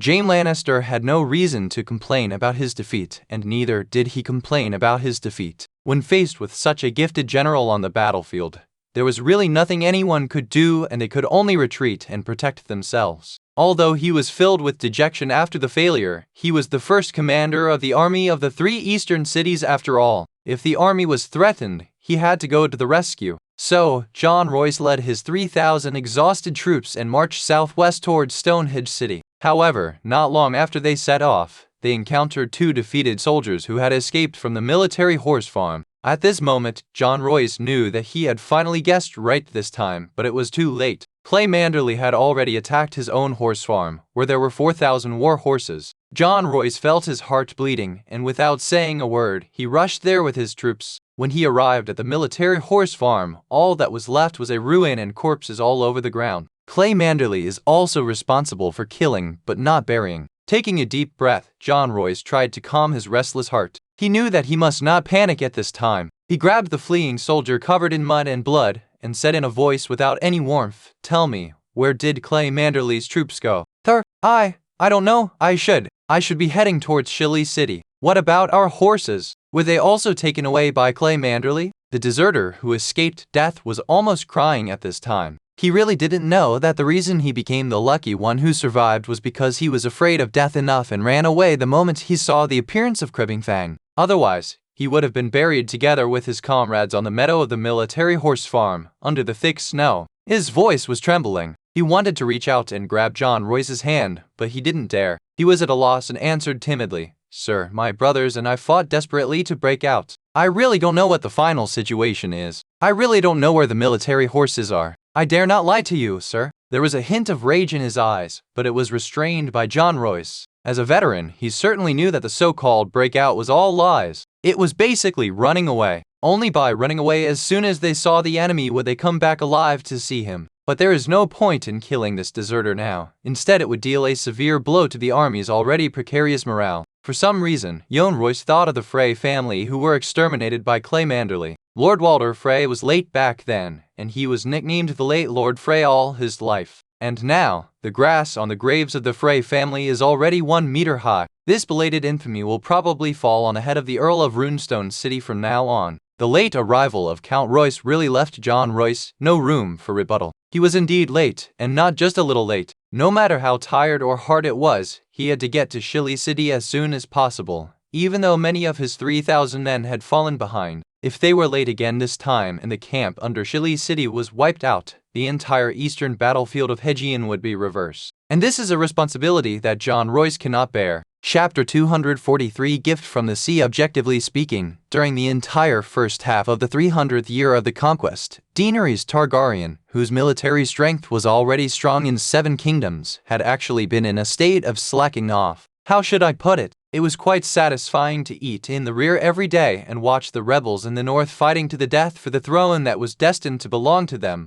Dragonstone was attacked, and Stannis' lair was wiped out by mysterious pirates. The news finally reached the southernmost castle in Westeros, Sunspear, where Daenerys was. After receiving the news, Prince Doran Martell immediately found the little Queen Daenerys Targaryen, who was feeding the dragon, to discuss the matter. Although in many ways the lair of the usurper's brother on Dragonstone was destroyed, this had nothing to do with Daenerys, but they still needed to consider the possible impact of this incident. Because Stannis has only one daughter, and this daughter happens to stay on Dragonstone, and now this little girl named Shireen Baratheon has disappeared along with the bloodshed on Dragonstone. No one claimed responsibility for the robbery of Dragonstone, and naturally there was no way to know the whereabouts of Shireen Baratheon. Although news came that it was done by pirates, no noble in Westeros with any brains believed this statement. The pirates value their lives but pursue profit. What can they gain by conquering Dragonstone and fighting to the death with Stannis' garrison on Dragonstone?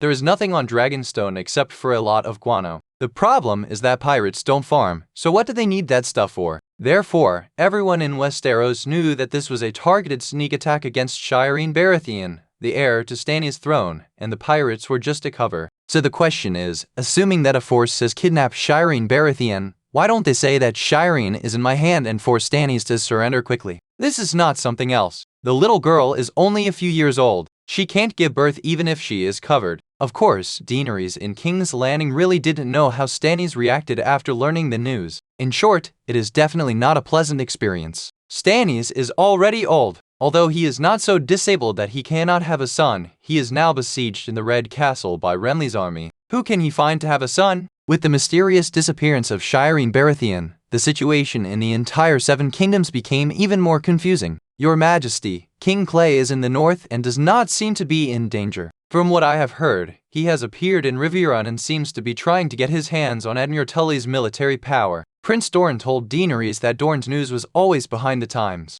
As a relatively independent geographical unit, their news was even more isolated than that of the north, and the Dornish men had no interest in knowing about things in the north. Well, it's okay. I believe him. I made an agreement with him before. When he thinks the situation in the north has been stabilized, he will return to Sunspear City and begin planning an attack on King's Landing. Daenerys nodded slightly, indicating to the prince that she didn't care too much. Not long after Clay headed north, they received news that Robb Stark's army was almost wiped out. At that time, the two even discussed whether to send people to chase Clay back. But later, Daenerys chose to believe her husband. Since he chose to go north, he must be prepared to deal with all situations. If he couldn't do it, he would not be the Clay Manderly today. Now the power of the entire Dorne has been fully mobilized. At the beginning, there were only 16,000 Dorne troops gathered in Sunspear, but with the continuous conscription in the past few months, plus the continuous transfusion from Prince Oberyn, the total strength of Sunspear is now close to 30,000.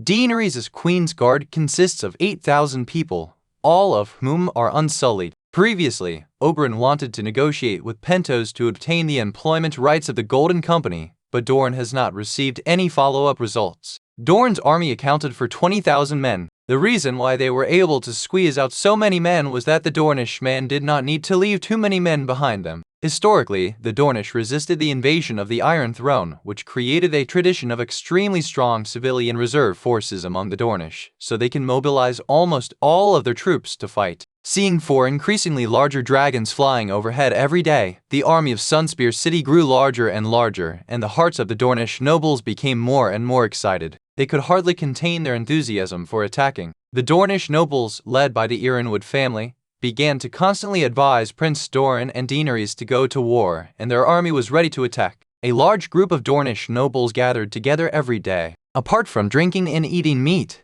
they looked at a huge map of the southern border and studied various strike operations against the Stormlands and the Riverlands. The nobles in the west advocated that while the main forces of Tyrell and his vassal states were at the gates of the city, the army should march out of the Prince's Pass, then immediately turn west and charge straight for Highgarden to wipe out the Tyrell family's stronghold. The nobles in the east, on the other hand, advocated that the army also march out of Prince's Pass, then turn east as a whole, one by one to capture the Stormland cities that had little reserve force, then push the front line to the Royal Forest, waiting for the opportunity to attack King's Landing. But no matter what, these two groups of people have the same attitude. Your Majesty the Queen and Your Royal Highness, can you please stop sacking off? We also want to fight. Daenerys and Prince Dorne are not pedantic people who insist on waiting until Clay returns to Sunspear before sending troops. They are just worried about one thing. If he suddenly sent out troops, no matter who he attacked, would he be counterattacked by the two Baratheon kings? Because no matter whether it is Stark, Arryn,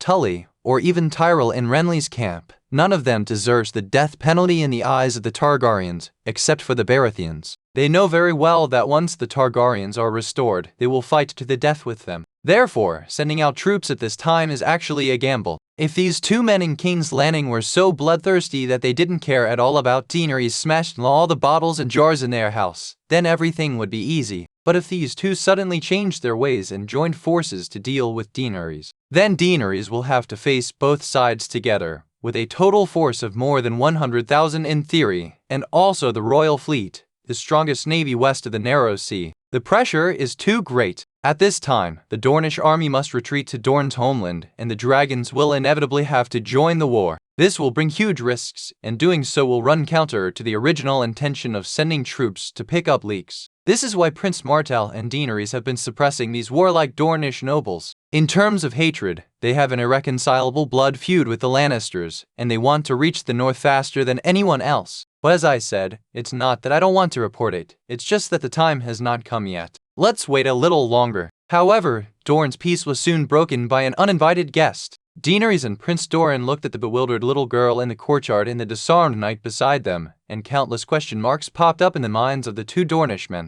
An ordinary little girl is certainly not worthy of Daenerys and Prince Dorne appearing together, but if this little girl is the only heir of Stannis Baratheon, then the situation would be a little different. Knight of the Tass family, why didn't your master come here in person, but sent you instead? Is he afraid that I would make him understand what the true dragon's wrath is? Daenerys did not directly ask the bewildered little girl in the courtyard, but frowned and looked at the knight of House Tarth who had just been frightened by the dragon. This was the guy who brought Shireen Baratheon to Sunspear in a small boat. This knight from the Tass family was on his way to Yangji City when he was startled by the roar of the flying Gersos. He was thrown to the ground and fell in the dusty state. Now, he was still in a daze about what he had just seen, and he didn't know what was going on in his mind. Hearing Daenerys' words, he suddenly woke up, and looking at Daenerys with silver hair and purple eyes in front of him, cold sweat couldn't stop flowing. Out, Your Majesty, I am a little out of control. Your dragon is really impressive, the knight said honestly, then smiled bitterly, pointed at the little girl, and said helplessly,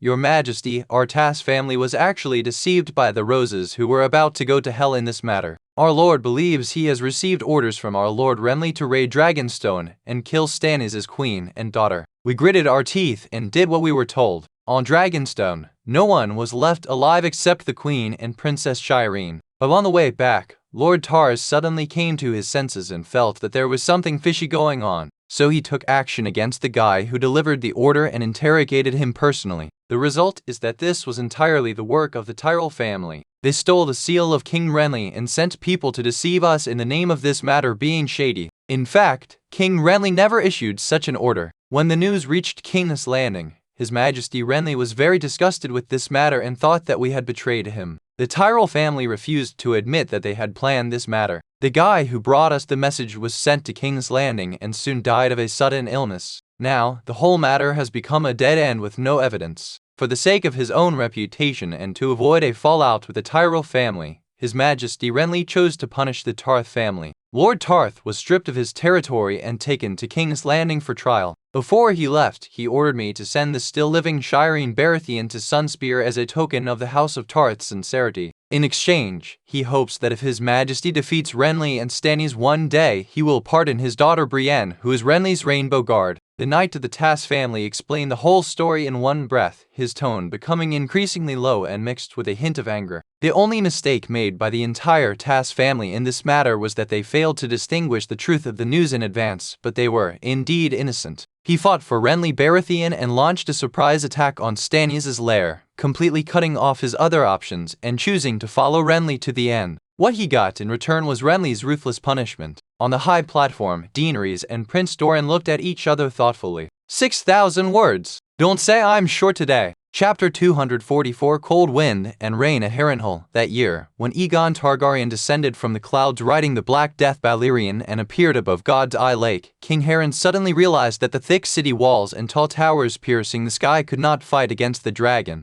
What happened next was known to everyone in the Seven Kingdoms. The cruel and black-hearted Harren was burned to death in the king-spurning tower of Harrenhal by Balerion's dragon flame. From then on, the once glorious Harren family disappeared. People often say that Harrenhal is a cursed place. When this largest fortress in the Seven Kingdoms was built, it is rumored that Harren the Black used the blood and mortar of the rivermen to build every brick in the castle. This curse prevented any family from occupying Harrenhal for long, as if it was the unwilling and desperate accusation of the Harren family. All the families that occupied Harrenhal died. But all this has nothing to do with the current owner of the castle, because they are surrounded by 20,000 people in the castle, living a precarious life. The castle may fall tomorrow. Thinking about curses at this time is purely nonsense. Thankfully, when Aegon Targaryen took action, he only burned the tallest towers and left the equally astonishing city walls alone. Otherwise, if the Black Death had opened 2 holes in the city wall, Robb Stark, who was trapped in the castle, and the thousands of men under his command would have been completely finished. The walls of Harrenhal are incredibly thick.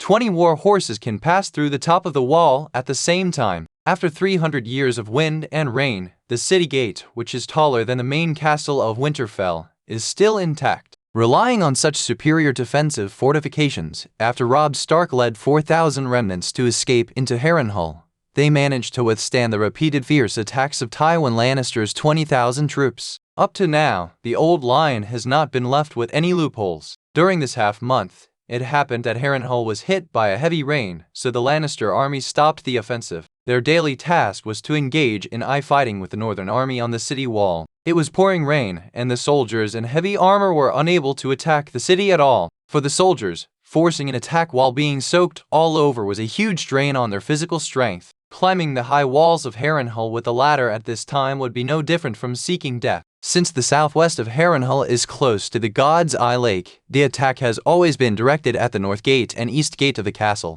However, the defensive measures left by Harren the Black were so complete that the Lannisters, despite having superior military strength, were unable to capture either of the 2 city gates. Tywin Lannister could only worry outside the city wall. At this moment, no strategy would work. If he wanted to use some means, he would at least have to communicate. In the current situation, it was simply impossible. Moreover, time was not on their side. There was enough food in Harrenhal to feed Robb Stark's army of less than 4,000 men for a long time, as long as it did not go moldy. But the logistics of Tywin Lannister's army outside the city can only be maintained by Littlefinger, who took the initiative to bring the Vale to form an alliance. Also, once any Baratheon in King's Landing in the south achieved the final victory, it would be easy to understand that the next target would definitely be his side. After all, there was a child king sitting here. By that time, he had not yet dealt with Robb Stark in Harrenhal. The 20,000 troops of Riverrun had cut off his retreat. The cavalry of the Eyrie had only 10,000 soldiers, and in the north, Clay Manderly was also constantly accumulating strength for a counterattack.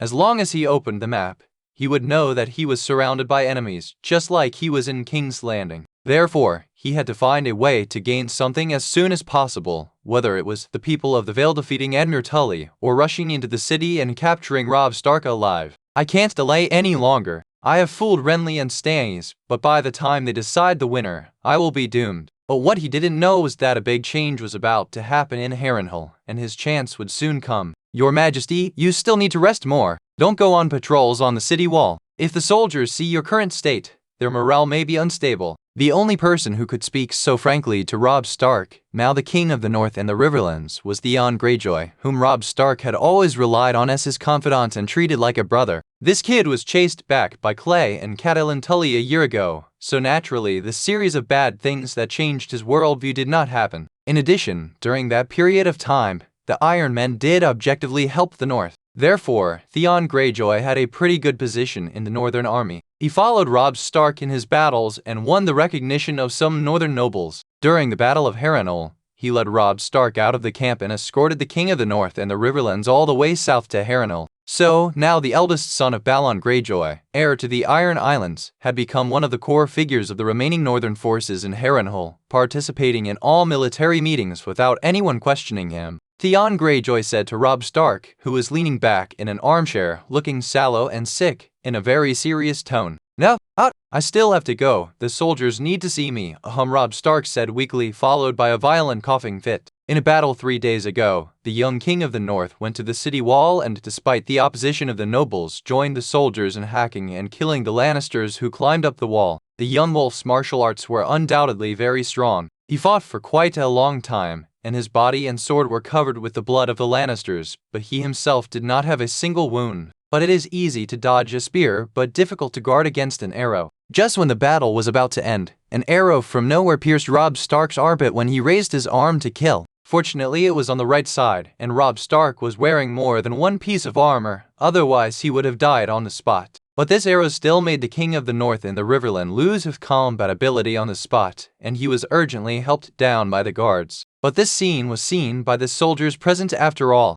After the battle, some bad messages spread throughout Harrenhal. This was the result of the Lannisters' deliberate promotion. For things like rumors, sharing itself is a driving force. Unfortunately, after Robb Stark was helped back to his room in the Lord's Room in Kingspire, he soon fell into a coma due to bleeding. Although the bleeding stopped in the end, Robb Stark did not appear in front of everyone immediately, which further proved some of the speculations in the rumors, and the nobles were powerless. On the third morning after being injured, Robb Stark finally woke up. Due to the humid weather, his wound inevitably became infected, even with the help of an army doctor who kept applying medicine. In this era, when there is no basic chemistry and biology, it is simply impossible to develop professional antibacterial drugs. It is more realistic to pin our hopes on magic and the grace of God. When Robb Stark regained consciousness, he immediately realized that he had to appear in front of the soldiers as soon as possible. Otherwise, he would be judged dead by rumors, and some desperate nobles or soldiers might open the door for the Lannisters. The fact that he was injured and unconscious was strictly controlled. Only great nobles like Theon Greyjoy and Jon Umber, who had a broken left hand, were qualified to know his specific physical condition. In response to Robb Stark's request, Theon Greyjoy rejected it bluntly. "Look at yourself. It's raining so hard outside. With your current physical condition, how can you still look like the high-spirited King of the North?" Theon Greyjoy was really worried. If Robb Stark forced himself to go out and his condition continued to worsen due to the heavy rain and cold wind, it would be really bad. The army doctor made it clear that if Robb Stark could wake up, it would be the greatest blessing the gods could give to the Stark family. If they continued to do something stupid, he could not guarantee anything. No one blamed this military doctor. After all, everyone knew his level. During the days of siege, it was this guy who led dozens of doctors who had just been trained and put on the job. He saved countless wounded soldiers who would have otherwise died. Robb Stark was eager to use the seemingly heroic act of personally taking part in the battlefield to make up for the loss of authority he had lost as King of the North and the Riverlands after the Battle of the Camp Raid.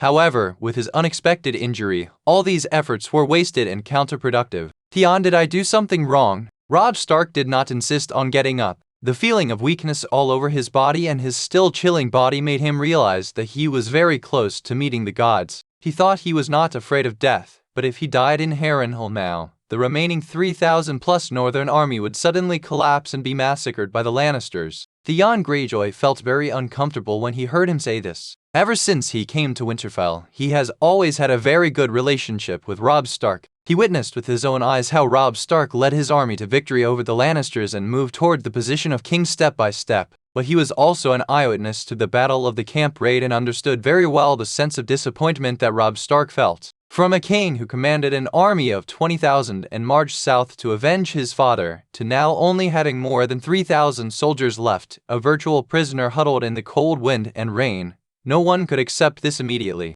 "Robb, you've done a great job. No matter how difficult it is, we can persevere," Theon Greyjoy whispered soothingly. He thought of the young man who drew his sword and tried to kill him in the wolf forest outside Winterfell. He hated the other side, but now, he wished very much that he could stand on the high walls of Harrenhal and see the other side's flag appear behind the Lannister army. used the cavalry, which is their best weapon, to break through the Lannister lines in one fell swoop and return everything that the Northern Army has encountered to these guys. But he knew how difficult it would be. As a member of the upper echelons of the Northern Army, he knew all too well what kind of impact the participation of 10,000 cavalrymen from the valley would have on the entire war situation. Solving this deadlocked game is as difficult as climbing to heaven. Chapter 245. Troops gather at Earl's town. Different from the anxiety in Harrenhal, the town of Earl Haraway has now become a complete large construction site. More than 6,000 people have been working on civil engineering projects nearby. It has been at least half a month since they arrived here. The Savage Army and the Manderly family's rookie army, which had little experience and low efficiency in the beginning, have now become experts in digging the ground and building cities. They dig holes and build walls at the same time with high efficiency. It's not that they have so much enthusiasm that they can work selflessly. It was because their commander, Sir Marlon Manderly, told them directly, "We came here and stuck the dagger into the back gardens of the old lion and the eagle cubs. They are howling in pain now. We must take this place back at all costs. Let me make it clear to you. Lord Clay Manderly has ordered me to defend this place to the death. So, even if we fight to the last man, I will not allow him to escape. From the outskirts of the Great Wall to here, you have already knelt before Lord Clay Manderly once. I don't need to recall what kind of person he is for you. If you want to live a good life in the warm South, you must fight for a future with your life. And you, Lord Clay Manderly, hath given each of you lazy men who can't find a woman in your life a wife, so that you don't have to drool over your neighbor's buttocks every day. If you want to go back alive and reunite with your wife, just do as I say." The old Jasmine's voice was deafening, not noble, but powerful enough. For the wildling captives outside the Great Wall, their only need is to stay alive or to live peacefully afterwards. For the more than 3,000 former bachelors in begging, they were ecstatic to finally have a taste of their own women. If they wanted to preserve this beauty, they had to survive this battle and return home triumphantly with their military exploits. There is no need to tell them about Robb Stark or Eddard Stark. To put it bluntly, what does this matter have to do with them? No, not even a bronze star. As long as you make them feel that they can get what they want by following you in the war, then those things are all nonsense, and the soldiers will naturally fight hard for your goal. And if the soldiers don't get what they want, no matter how much you talk, you will only be met with their contempt, and at some point, they will cut off your head and give it to someone who can fulfill their demands. Sir Malon has lived to a ripe old age, having witnessed the fall of the Targaryen dynasty and the establishment of the Baratheon dynasty. Over the past few decades, he has seen everything. It is natural that he can handle these matters with ease. He successfully mobilized the enthusiasm of the soldiers, and with proper guidance, half a month later, a low circular earthen city defense line miraculously appeared on the outskirts of Earl Holloway's town. Sir Malon also ordered his soldiers to dig many pits outside the earthen city that were just big enough to break horses' legs, specifically to deal with possible valley cavalry. Then he followed Clay's example and sent out a large number of scouts to keep track of every move in the surrounding area, determined to prevent the attack on the camp from happening again. After being cautious for a long time, Sir Malon found that he had cut off the retreat of the Lannisters and the people of the Vale, but the reaction speed of these two families was ridiculously slow. He didn't know that the army in the valley had been successfully contained by his young master with less than 2,000 men, and was now preoccupied with his own affairs and had no idea that his lair had been raided. The same thing happened on the Lannister side. Tywin Lannister knew that Lord Haraway's town had fallen, but he only knew that it was taken by 2,000 cavalrymen from the Manderly family. But even with these 2,000 cavalry, Tywin Lannister had no way to deal with it because he also lacked manpower. Harrenhal is too big, and 20,000 people may seem like a lot, but in order to keep suppressing Robb Stark in the city, he must ensure that he has enough troops. With 2,000 cavalrymen from House Manderly behind him, how many men do you expect Tywin Lannister to use to drive them away and retake this logistics center? Those are cavalry, not two-legged infantry. If we send infantry over there, won't they run away? Tywin now has more than 3,000 cavalrymen under his command. If they are all sent to deal with Meryn Manderly, they will have to be sent out. But once the cavalry left, Tywin Lannister would lose all his mobility. If Robb Stark in the city chose to break out at this time, what would Tywin Lannister use to chase him? But this made the old Duke, who had fought wars all his life, very worried. Originally, this matter was all the fault of the people of the Vale. Tywin Lannister thought at the time that the people of the Vale defeated Robert Stark's army in one battle and forced Edmure Tully back to Riverrun. Presumably, the entire eastern part of the Riverlands was very safe, so Tywin Lannister dared to besiege Harrenhal with peace of mind. But unexpectedly, the lingering Clay Manderly led his men into Riverrun himself, and somehow or other he gained control of the cavalry of the Riverlords. Then he used the 2,000 men in his hands to fight with the 5,000 men of Yoan Royce. What's even more outrageous is that he could even remotely command his own cavalry to launch a surprise attack on the army's logistics center when everyone's attention was attracted by the three eastern cities and Harrenhal. Once the Earl of Harroway's town was lost, all the troops on the front line suddenly ran out of food and supplies, and all the yellow bars fell off. If they were crossed out, their combat effectiveness would inevitably plummet. The most correct thing Admiral Tully did in this war was to implement a thorough scorching heathen policy in the war zone, turning a large area into scorched earth. This also cut off the idea of the people of the Vale and the Lannisters to plunder the countryside for supplies, and they could only rely on the transportation of food from the rear to survive. The reasons for all this are actually very simple to sum up. The people of the Vale think they can do it, but they can't. The Lannisters think the people of the Vale can do it, so they don't care. All I can say is that choosing a good teammate is very important. It would be a miracle if the people of the Valley, who are famous for their cavalry and can move like the wind, could carry out this kind of step-by-step advancement tactic. Crisson led the herd of horses and quickly advanced eastward along the entire river road and finally arrived at the town where Earl Harroway's 9,000 troops gathered. His arrival once again refreshed Sir Malon's understanding of Clay's fighting ability. Wow, he used 2,000 men to tease 5,000 men, and actually made the other side run around in circles so that they could only follow behind him and eat dust. At the same time, he also took down the other side's horse farm and brought back 4,000 fine war horses from the valley. Sir Malon could only marvel at this. If it were him, he would definitely not be able to do it. Of course he knew Crisson, after all, he was Clay's personal bodyguard. Crisson, who had the mission, did not hesitate to relay Clay's order to the actual commander-in-chief of the army in the town of Earl Harroway and brought Earl Karstark to him. Okay, no problem. You can take the 2,000 cavalry with you. Sir Malon didn't trip up anyone, not because he trusted Crisson too easily. If he was a spy from the Vale or Lannister and wanted to deceive these 2,000 elite Manderly cavalry, how could he bring so many war horses with him? The cost of gaining trust would be too high. After listening to Sir Malon's words, Crisson nodded slightly. He and Sir Malon both had the surname Manderly and were both members of the family, but they were not the main branches of the family like Clay and the old man. Can Clay hold out in Stonehenge City? He only has less than 2,000 men. Sir Malon expressed his concerns. It was obvious that with the number of people on his side, including the 20,000 people in Riverrun, it was theoretically not impossible to keep all the less than 10,000 people in the valley here, but the fact is that they now have to rely on Clay's more than 1,000 people to contain them, which really makes him, the commander of a large army, quite angry. Crisson shook his head. He was also worried. If he led his men to escort the herd eastward, Lord Clay would have even fewer forces. Sir, I am worried too, so I will not stay here any longer. I will take 2,000 cavalrymen to find Lord Clay. With our 2,000 men joining us, I believe Lord Clay will have the confidence to fight a decisive battle with John Royce. Without further delay, after explaining Clay's arrangements for the Eastern Front, Crisson immediately led the Manderly family's cavalry and headed west along the river road again. He thought to himself that if Lord Clay's attack was successful, the people of the valley under Stonehenge City should have been wiped out by now. John Royce, who found that his base had been lost, would definitely not be stupid enough to ram his head against Stonehenge City defended by Lord Clay.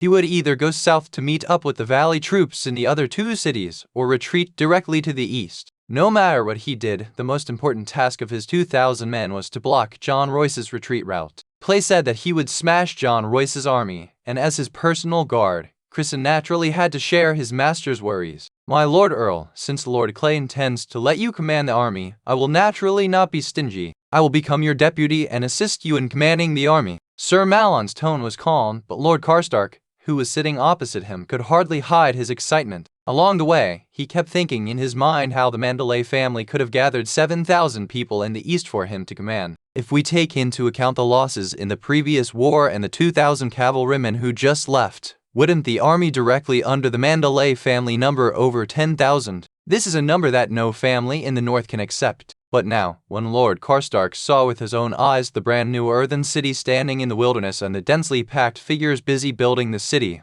Lord Karstark understood that Clay had not lied to him. There are 7,000 people here. Regardless of their combat effectiveness, the number of people is there. This is a force that no one can underestimate and can influence the current battle situation. With these 7,000 people and this newly built earthen city, Earl Harrenhal's town became a fortress that was almost impossible to fall. Clay wanted to come here himself because he wanted to use his decent military capabilities to make the enemies who dared to attack this earthen city shed their last drop of blood. At this point, if the people of the Vale want to go home and the Lannisters want to have food to eat, they must find a way to take it back. And this is exactly what Clay wants. From this moment on, the offense and defense have changed. Chapter 246. The Messenger. As the saying goes, if you miss one step, you will miss all the steps. This is what happened to the unfortunate John Royce. By the time he desperately arrived at the foot of Stonehenge City, he saw the flag of the Blinken family still flying on the city wall, as well as another golden halberd mermaid flag that made John Royce grit his teeth. Obviously, Clay Manderly had already entered the city. Needless to say, the nearly 2,000 men he had left outside the city were definitely doomed.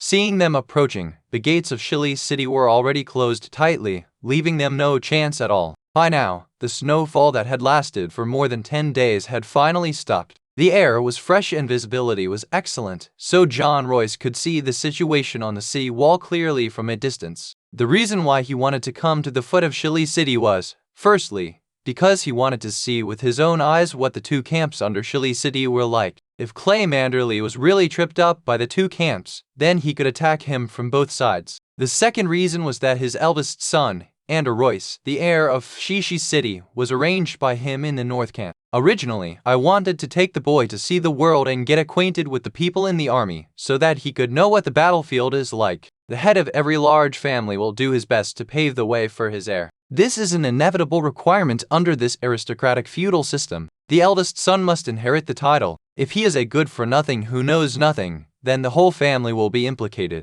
At the beginning, he thought that it would be relatively safe to leave his eldest son behind and go into battle with him. In case of any problems, who would know each other in the chaos of the army? In the end, apart from running a long circle, nothing happened here, and the place that I thought was the safest turned out to be a ruin in front of me. My Lord Earl, I just sent someone to check. The North Camp is covered in blood. It's obvious that something bad has happened. The West Camp seems to have been hit by a fire. Now there are only charred marks. I'm afraid the person reporting did not continue speaking, because it was useless to say anything more now. The army under the city was already doomed. Now, it depended on what John Royce decided. To be honest, John Royce didn't care much about the fate of the Grafson and Linley families of the West Camp. They were just working without putting in any effort and were not on the same page with him, so they could just die. But the heir was taken away by the other party, which is the real fatal thing. John Royce didn't believe that Clay would be stupid enough to kill his eldest son directly. That would be the most useless thing to do.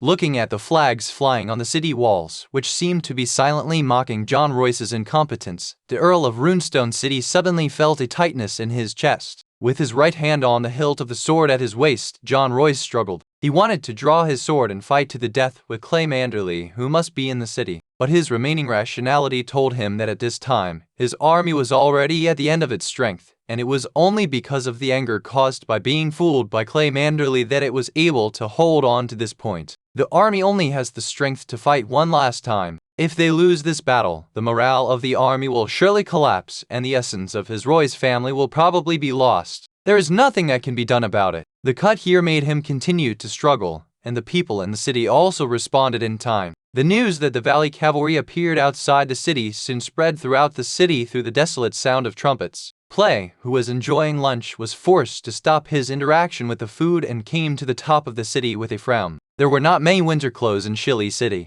During the long summers of more than 10 years, these things were of no use at all. With the sudden drop in temperature, the huge Shilly City could only gather enough clothes to keep 200 people warm. In this case, it would be better not to issue it, so as not to arouse jealousy from other soldiers in the army. But it was not in Clay's character to fail to make full use of things, so he ordered that all the thick clothes be distributed to the soldiers guarding the city as work clothes. They could be worn as long as they were on duty in the city, and taken off when they left the city. The heir of the dignified Manderly family now has to worry about a few thick clothes. There was really no way out. The sudden drop in temperature caught everyone by surprise. When we arrived at the top of the city wall, the snow on it was melting little by little with the sun hanging in the sky. Anyone with a passing knowledge of physics should understand that melting snow is colder than falling snow. With his eyes rolled back, Clay squinted and stared at the dark mass of cavalry outside the city, a sneer appearing at the corner of his mouth. Since you, John Royce, want to see me so much, can I not fulfill your wish? This is not in line with my gentlemanly style, Clay Manderly. After all, you have delivered it to my door, right?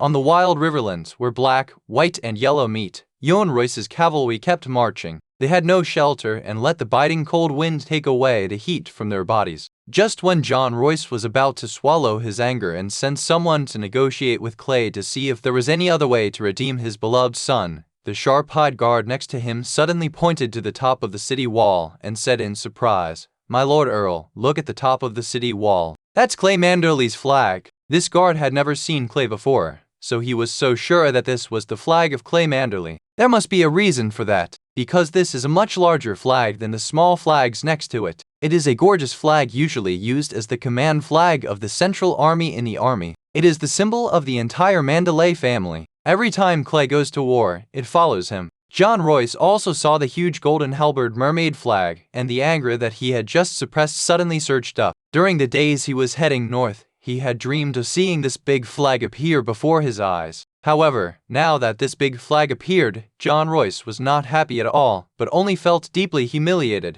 At this moment, he saw that the tightly closed gate of Shilly City suddenly opened, and a tightly wrapped cavalryman riding a dark warhorse stepped out from the shadow of the city gate. The cavalryman, who had a small flag with the Manderly family emblem on his saddle, urged his horse slightly and ran towards John Royce without fear. John Royce and the guards around him looked at each other and felt a little surprised. Is he going to negotiate with them? In his heart, John Royce was eager to negotiate with Clay. Clay's move really impressed him and made him never want to face Clay Manderly again. If his precious son had not been in the hands of others, John Royce would have turned south to take over the troops from the remaining 2 cities. If he stayed here for one more second, he would have lost. Let him come over here and see what Clay Manderly has to say to us. John Royce stretched out his hand to suppress the guards beside him and raised the crossbow. Now almost everyone in the army couldn't bear to hear the name Clay Manderly, but he had to negotiate with the people sent by this guy. Only John Royce himself understood the bitterness of it. The one who went out of the city on behalf of Clay was Garland Manderly, one of Clay's personal Witcher guards. This guy volunteered to be the messenger.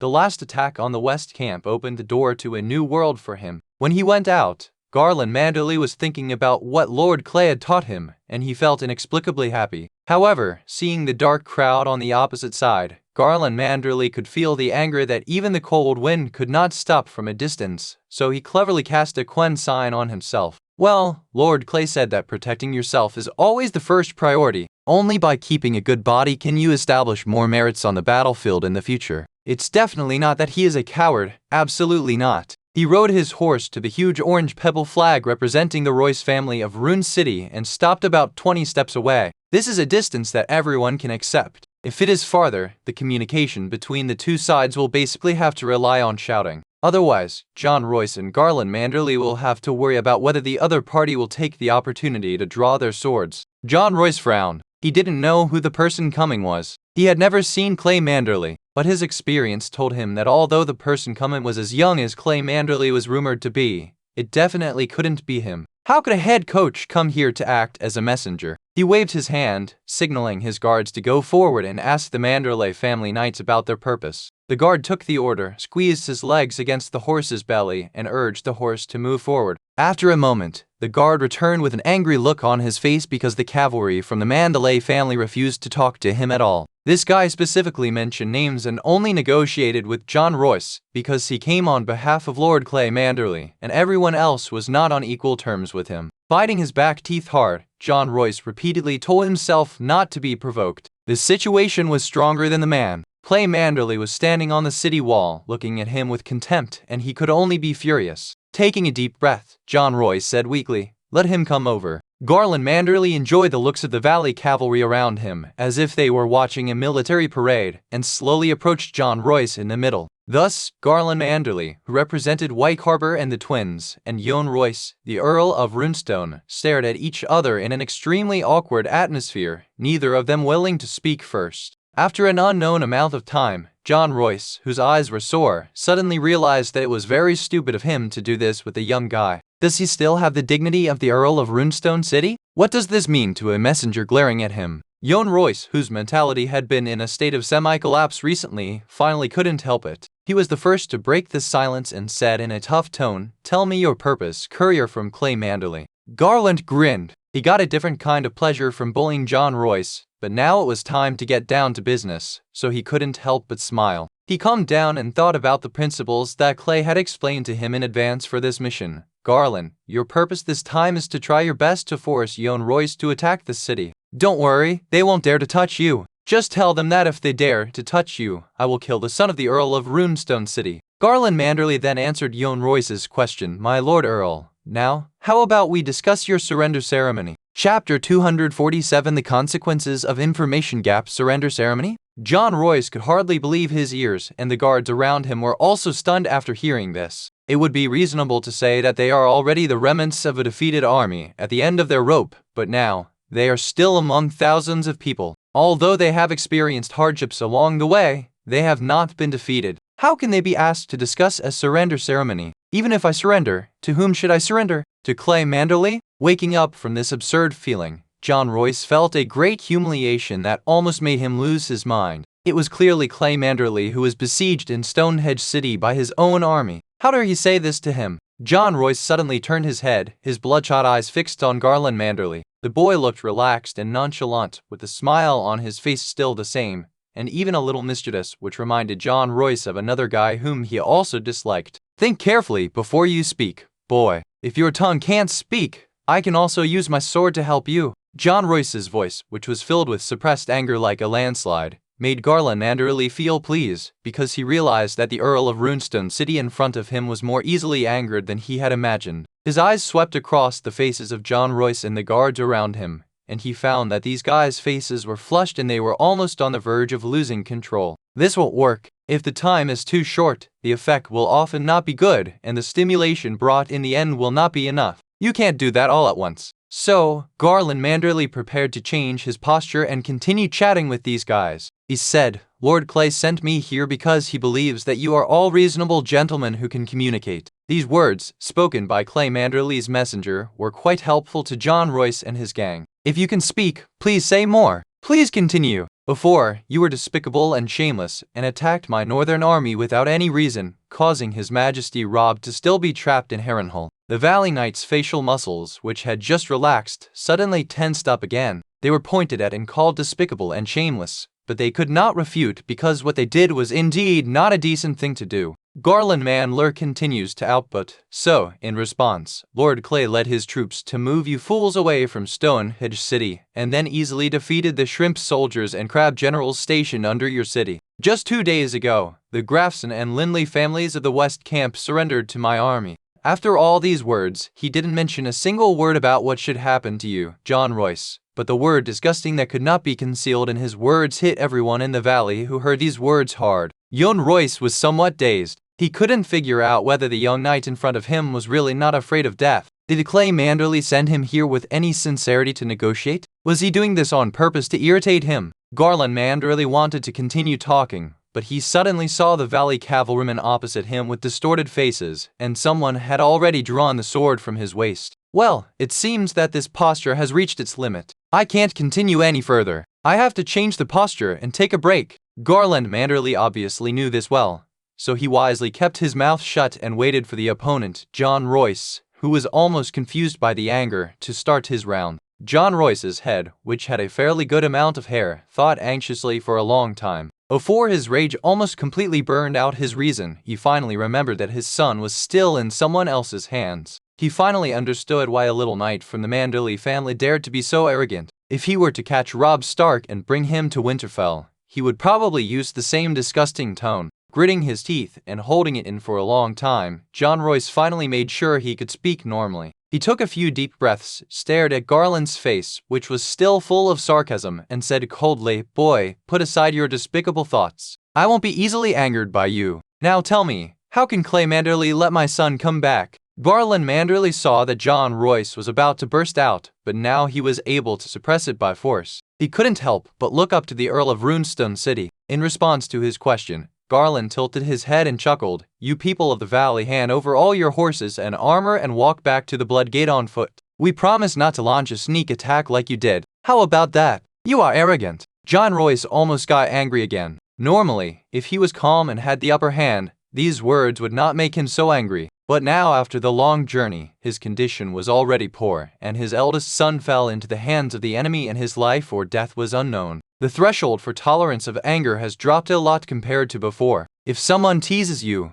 you will easily get anxious and angry. Lord John Royce, you just said that you would not be easily angered, right? How come you broke your promise so quickly? Oh, by the way, Lord Clay asked me to pass on a message to you, Lord Earl. Seeing John Royce's suddenly raised eyebrows, Garland Manderly showed an extremely sad and regretful expression on his face, and he said, My Lord Earl of Runeston City, Lord Clay Manderly wants you to know that the logistics base of the people of the valley, Earl Harroway's town, is already in the possession of my Manderly family. When he said this, Clay's personal guard's tone was full of sympathy, as if he felt the same way, but he couldn't hide the smile on his lips. Sure enough, as soon as the words fell, the people in the valley opposite turned pale instantly. They knew too well the importance of Earl Harroway's town and could not afford to lose it. When John Royce heard this, his eyes went dark and he almost fainted. He was not sure whether Clay Manderly was deceiving him or not, but when he thought of the Manderly family cavalry who had not appeared on the battlefield, his heart sank. This was actually a mistake caused by a lack of information. When the Vale army came out in full force, used Earl Harroway's town as a base, and then launched a surprise attack on Robert Stark, they did not know that the cavalry of House Manderly were not in the Northern Army. They thought they had annihilated the most powerful force in the north, and after defeating Robb Stark, they immediately launched an attack on the Riverlands. Later, they learned from interrogating prisoners that Clay's troops were not in the army, but the military arrangements had already been made, and both the Vale and the Lannisters believed that the North would no longer pose a threat after this battle, so the small town of Earl Harroway was not fortified in the north. They left 2,000 men to garrison in the town, thinking that they could hold out for a while. If they were really attacked, as long as they could get the message out, the Valley cavalry, who came and went like the wind, would come to their rescue immediately. But subsequent developments had long since deviated from their original expectations, so much so that now they realized that Earl Harroway's town might really be vulnerable. John Royce swallowed hard and said unwillingly, You're asking me to believe you based on just one sentence. That's two. Before he could finish his words, he was interrupted by Garland Manderly. Clay's personal guard shrugged his shoulders and smiled contemptuously. You can go and verify it at will. We are just informing you. As for what happens to you, it has nothing to do with us. The conditions Lord Clay proposed to you were not deceiving you. If you dared to attack us, you should have thought about the consequences today. The voices stopped, and the scene became so quiet that you could hear a pin drop, with only the breathing of war horses and humans. John Royce was trembling all over. It was not that he had no self-control. The town of Earl Harroway was lost, and the camp under the Stonehenge city was also lost. With his 3,000 men, he could at most bypass them and escape back to the Bloody Gate. But what about the remaining 5,000 or nearly 6,000 people? Some of them have lost their horses, and now it is freezing cold and there are no more supplies. Are they going to walk back to the Blood Gate? Even if Clay Manderly's cavalry did not take action, the sudden cold weather alone would keep at least half of the 6,000 people here, and once these people were gone, the valley would be completely finished. The inefficient social management system has resulted in a limited number of elite troops in each family, and they are all one-time deals. If they are all killed in one battle and cannot be replaced, they can only surrender and admit defeat. This is even more true in the valley. They are famous in the Seven Kingdoms for their cavalry, which is the most difficult to train. This expedition was forced to go ahead despite various opposition forces. If they were to fail, John Royce would flee back with his several thousand men, leaving the armies of other families in the wilderness to be slaughtered. It is easy to imagine what will happen. John Royce suddenly realized that the conditions offered by Clay Manderly might not really be an insult to him. It was really the kindness of the commander of the Northern Army that allowed their army, which was scattered all over the place and totaled 9,000 people, to return to the valley alive. If he wanted, it would be difficult for the remaining 6,000 people except himself to see the Blood Gate pass smoothly. When John Royce heard the news that Earl Harroway's town had fallen, his first reaction was to run away with his men. It was obvious that Clay Manderly was already preparing to make a big dumpling to put them all in. If they don't run, they'll be doomed. But then he realized that he could not leave because as the commander-in-chief of the Valley Army, he had to be responsible for the Valley troops in other places who were unaware of the situation. When they crossed the Red Fork River for the first time, Count Leonor's 2,000 men were all safe and sound. If I leave now, these 2,000 men will definitely be taken away. Lord Clay also said that if the Earl hasn't made up his mind, he can go south to find the rest of your army. He is not in a hurry, but please don't not come. If you don't come, then there will be no Andrew Royce in this world. Chapter 248. I'm waiting for the army. What are you waiting for? John Royce looked at the towering walls of Stonehenge City, glared at them hatefully, and left in a huff. Sons are certainly important, but compared to the honor of the entire Royce family, it is better to take a back seat. After all, John Royce has more than one son, and if it really comes to that, the family line will not be extinct. Therefore, Andrew Royce had no choice but to continue staying in Shilly City. As for whether he could get out alive, the Earl of Fashishi City had no say. With luck, Tywin Lannister succeeded in the south and he could exchange his son for a great northern noble. Apart from this, the only time he would see him again would be when Runestone City surrendered. In the end, reason prevailed. Although he was already furious, John Royce still did not order an attack on the well-defended Stonehenge City. In this round of battle between him and Clay, neither of them won. However, this is not entirely true, because whether he attacks the city or not, it is a good deal for Clay. If John Royce was persuaded by Garland Manderly to lead an army to attack the city with just a few words, then Clay would have to see how the people of the valley act as infantry. As long as John Royce's last bit of blood and energy is exhausted under the Stonehenge City, John Royce, who is sighing at the city with his remaining troops, will no longer be a threat to Clay. Sometimes, when people lose their spirit, nothing can be accomplished. If John Royce finally wised up and decided not to fall for Clay's trick, that didn't matter. The old man's only choice now was to go south to Acorn Hall and Stone Town. Clay didn't care about the choice of the Earl of Rune City.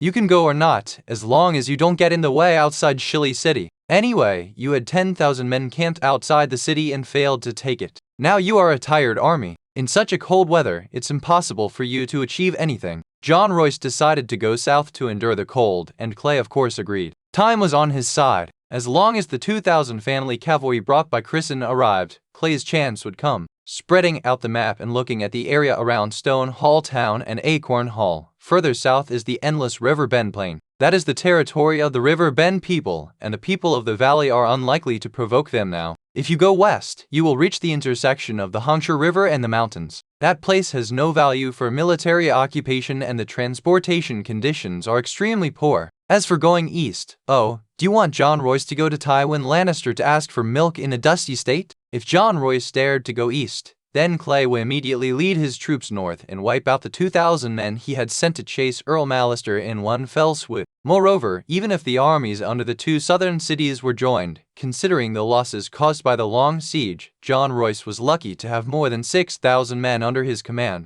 What use would Tywin Lannister have for these demoralized remnants once they reached Harrenhal? They have lost their courage. Their infantry siege capabilities are already extremely poor. As long as Robb Stark does not break out, they are useless. What else can they do except help Tywin eat and continue to put pressure on Tywin's logistics? Therefore, Clay judged that even if John Royce left Stonehenge City and rushed to the second southern city to join his army, he would not go anywhere. If Clay were him, he would be too embarrassed to return to the valley after the battle went on like this. It's nothing, it's just too embarrassing. Lord Clay, are you just going to let them go? If these 3,000 cavalrymen head south, the pressure on Stone Hall and Acorn Hall will be huge. Harry Rivers has been following Clay these days and has witnessed Clay's fighting process with his own eyes. Seeing that Clay had been outnumbered from the beginning to the end, he was not panicked at all when facing John Royce's army. He made clever arrangements and eliminated John Royce's base in Stonehenge City bit by bit, leaving him with no place to stand when he came after him. The illegitimate sons of Stonehenge City all saw it, and were very envious of Clay's ability to command the army with ease, but he understood that with the size and status of his family,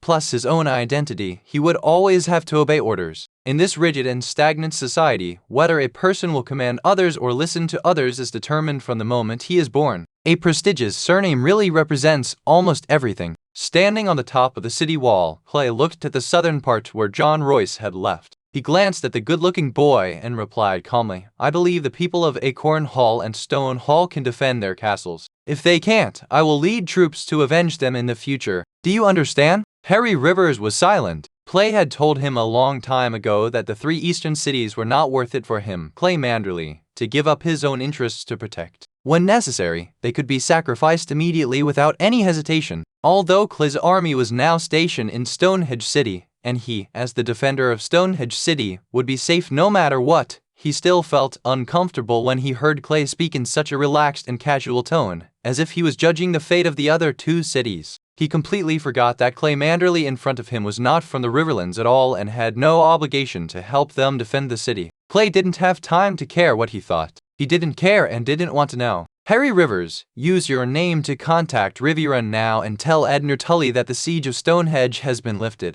Tell him to send troops to take over your defense without any worries. Also tell Edmure Tully that Clay Manderly is waiting for him at Stonehenge. Invite him, the Duke of Riverrun and the Guardian of the Trident, to come here to discuss plans for a full-scale counterattack. Harry Rivers only had to obey Clay's words. Now, every noble in the Riverlands knew the importance of Clay Manderly, an outsider in this land. The first time, their army was defeated by the Kingslayer at the gates of the Golden Tooth, and the Lannister army besieged Riverrun for a time. It was this man who led his troops to defeat the Kingslayer, lifted the siege of Riverrun, and rescued the current Duke of Riverrun, Edmure Tully. And now, after the great defeat in the north, all the river nobles are cowering under the gates of Riverrun, unable to move forward. It is Clay Manderly again who, with his own military tactics, has turned the situation around. In fact, the Tully family and the Vance family in the Riverlands are much more powerful than the more than 1,000 people Clay has now. But do they dare to go against Clay Manderly?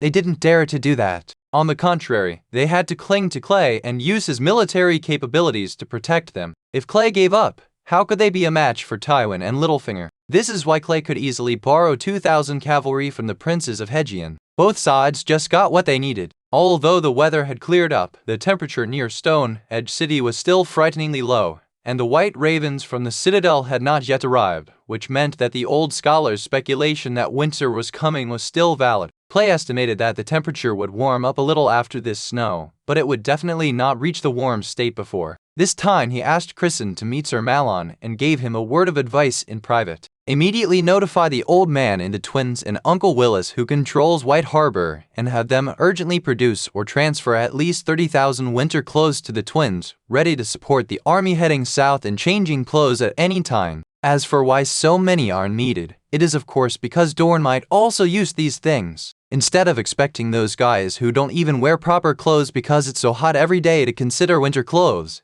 it's better to just prepare them yourself. Every time this happened, Clay would sigh that it was great to have a powerful family behind him. If he was from a small, unknown family, he wouldn't even think about such a thing because he simply didn't have the financial resources. Okay, Master Clay, is there anything else you want me to convey for you? Harry Rivers put himself in the right position and did whatever Clay told him to do. That's all for now. Thank you for your hard work, Harry Riverman. Although I don't interfere in your family's private affairs, I know that if the king and your father are willing, then illegitimate children can be legalized. Clay said this with a smile, glanced at the Stonehenge City defender who had an unnatural look on his face, and left the city wall. Now that I'm a leader, I have to learn the art of drawing cakes and promising new things. Edmure Tully soon received the good news that Stonehenge had been relieved. Now, everyone in Riverrun breathed a sigh of relief. They had been living in fear every day since Clay led 2,000 cavalrymen eastward. It's not that Clay Manderly is so important, but this gentleman is now the battlefield face of the entire North and the Riverlands, which means he dares to continue leading his troops to fight the people of the valley head-on. No one else has this psychological advantage. After all, they have no record of defeating the Lannisters head-on. For more than a month, people in Riverrun have been eating rich meals in the rear every day, strategizing on the map, and loudly debating what Clay Manderly might do next. When Clay led away John Royce's 5,000 men, Riverrun and the river nobles, led by the Earl of Raventree, had urged the army to march eastward immediately and use their absolute strength to defeat the siege troops under Stonehenge. But this suggestion was finally blocked by Edmure Tully. The reason was very interesting. Edmure Tully was worried that if he could not deal with the people of the Vale in time, and Yohn Royce made a confusing move and came back, they would be completely passive. Well, Edmure Tully rarely used his brain to think carefully, but he didn't come up with the correct answer. It was not until Clay personally led his troops to kill those guys that Riverrun realized that they were completely fighting a battle of wit and courage with the heir. But it doesn't matter. Edmure Tully has a bad reputation among the military commanders to begin with, and this time won't make a difference. Now, Clay's victory report, along with a letter signed by Harry Rivers, the illegitimate son of Lord Blinken of Stonehenge, but written in Clay's voice, had arrived at Riverrun. Edmure Tully perked up suddenly. because even a fool can understand that although not many people seem to have been killed in this battle, the people of the valley were already in a completely passive position. If they were pushed one more time, they might be doomed. With such a great achievement, who wouldn't be jealous? After all, the armor and war horses of the valley people are all good things. Chapter 249 Reinforcements have arrived. It's time to counterattack. Nearly 2 months after the Vale launched an attack on the Riverlands, Admiral Tully, the apparent master of the Riverlands, finally arrived at Stonehenge, which was still loyal to him. Of the 20,000 troops, 3,000 continued to stay at Riverrun to prevent a sudden attack from Jaime Lannister in the west. The remaining 17,000 people formed a tight formation and moved towards Chili City. The distance between Riverrun and Stonehenge is quite close, and if the cavalry can move around near Stonehenge, it can basically ensure that there will be no logistics problems for the army. Half a month after Harry Rivers sent the letter, Clay, standing on the top of Stonehenge City, saw the endless army. The Riverland army formed an irregular square formation, with 2,000 cavalrymen from the Tully family in the center. A large group of them moved forward, which made Clay frown and remain silent. After that, on both wings were legions composed of river nobles. Since the cavalry was borrowed by Clay for fun, they were all infantry. The right side of the army was all infantry from the Vance family, and the other side was the infantry corps of other river nobles. On one side the flags were clear, with only 2 colors, while on the other side the flags were messy and the movement of the soldiers was also a bit chaotic. This is also a major feature of Hegian. How should I put it? The ruler is weak and the ministers are strong. Clay didn't understand it before, but later he found out that in terms of strength, that is, the land they control and the number of troops they can send out in actual wars, the Vance family is firmly superior to their feudal lords. There are 2 families with the surname Vance in Hegian, namely the Vance family in Yalan City and the Vance family in Lixie City. The combined territory of these 2 families is much larger than that of the Tully family, which is a feudal lord, and they have stronger troops and horses. In the first conflict between the Riverlands and the Westerlands, many members of the Vance family were killed by Admiral Tully. However, the loss of these people was not a serious blow to the Vance family. The Vance family also made great efforts to gather 20,000 troops in Hegian again this time. If the Vance family had not been split into 2, with the 2 groups ruling different places and not producing any outstanding talents, it would have been a rare fact that the Tully family had been able to maintain peace for so many years. But after all, they all have the surname Vance and have the same ancestors, so they are relatively united internally. Therefore, the right wing of this army is composed entirely of infantrymen from the Vance family. Edmure Tully's Trout banner was in the center, and he led a smaller number of Tully soldiers than the right-wing phalanx, approaching Stonehenge step by step. As far as Clay could see, he did not see the rear guard troops, but that was not important because there was no need for a rear guard at this distance. With a soft sigh, Clay shook his head and prepared to go down to the city to greet the master of the Riverlands. Edmure Tully came in as majestic a manner as possible, but this actually showed that he lacked confidence. If his prestige was strong enough, why would he act like this? However, Clay was no longer interested in playing this kind of house game with Edmure Tully. He didn't want to argue with him about such a meaningless thing. He took 2 of his personal guards out of the west gate of Stonehenge City, and Clay parked his horse on the nearest high slope outside the city gate, quietly waiting for Edmure Tully's army to approach. Garland, tell me, how does the fighting power of the people of Hegian compare to that of my Manderly family? Clay asked the young knight standing beside him with a half-smile. Lord Clay, there are no outsiders here, so I'll be frank. I've never seen any infantry. As for the cavalry in the Riverlands generally have a problem, which is that their fighting spirit is really not good. Why is it not working? Well, how should I put it? I feel that he is always a little inferior to our Manderly family, or the Northern Cavalry, but it is difficult for me to describe it in detail. Garland Manderly frowned and thought for a long time, but couldn't find a suitable word to describe his feeling. At this time, Desmond Manderly, another guard who had been silent, gave his answer, "They value their lives too much." Garland Manderly savored this sentence. His eyes lit up, and he nodded quickly. Yes, that's right. They care too much about themselves. Every time we fight with the enemy, we in the North dare to trade injuries with our opponents and overwhelm them with our momentum. But these people in the Riverlands don't have this feeling. I have observed that in these battles, when the enemy's weapons were slashing at them, the Hegian cavalry's first reaction was not to find a way to kill the enemy, but to fight back with all their might. We Northerners are not like that. If you dare to attack me, I will roar and kill you first. Clay nodded. The 2 guards had actually summed it up very well. This was the difference between the people of Riverland and the armies of other places. Due to its messy history, Hedgian has no unified self-awareness at all. For example, the Stark family has ruled the entire North for thousands of years, and there is no problem with unity between the upper and lower levels. The people of the North are brave and martial. In addition to the environment, the overall political situation is stable, and the things obtained by the soldiers after their death in battle will not be buried. The Riverlands had been constantly conquered by other places for thousands of years. When the Targaryen family unified the Seven Kingdoms, they simply appointed a shameless guide as the leader of the Riverlands. In this situation, all the people in Hedgian have a subconscious thought that this place will be in chaos sooner or later, so when encountering danger, the first thing they do is to protect themselves. This is the product of this subconscious logic. The same is true in the River Reach. The land is fertile, but the people are divided. The Tyrell family simply does not have the prestige to rule the Four Quarters. Therefore, although they have the strength to establish themselves as king, the Tyrell family is looking for backers everywhere and has never thought of becoming king themselves. Whether they are the descendants of Green Hand or the Gardener family, they have nothing to do with the Tyrell family. In this era where bloodline is king, the Tyrell family is always a top-heavy group and can't accomplish anything great. If something happens to the Stark family, the other nobles in the north will probably be forced to submit to the new Winterfell family under the threat of force, but deep down, they will definitely look down on them. As soon as there is a chance, he will definitely find ways to bring back the descendants of the Stark family. But if this happened in the Riverlands or the Bay, the other noble lords would hear the news, sneer in their own castles, and then forget the names of Tully or Tyrell forever and start thinking about how they can gain more benefits. Lord Clay Manderly, I think Tywin Lannister and Petyr Baelish must hate you to death right now.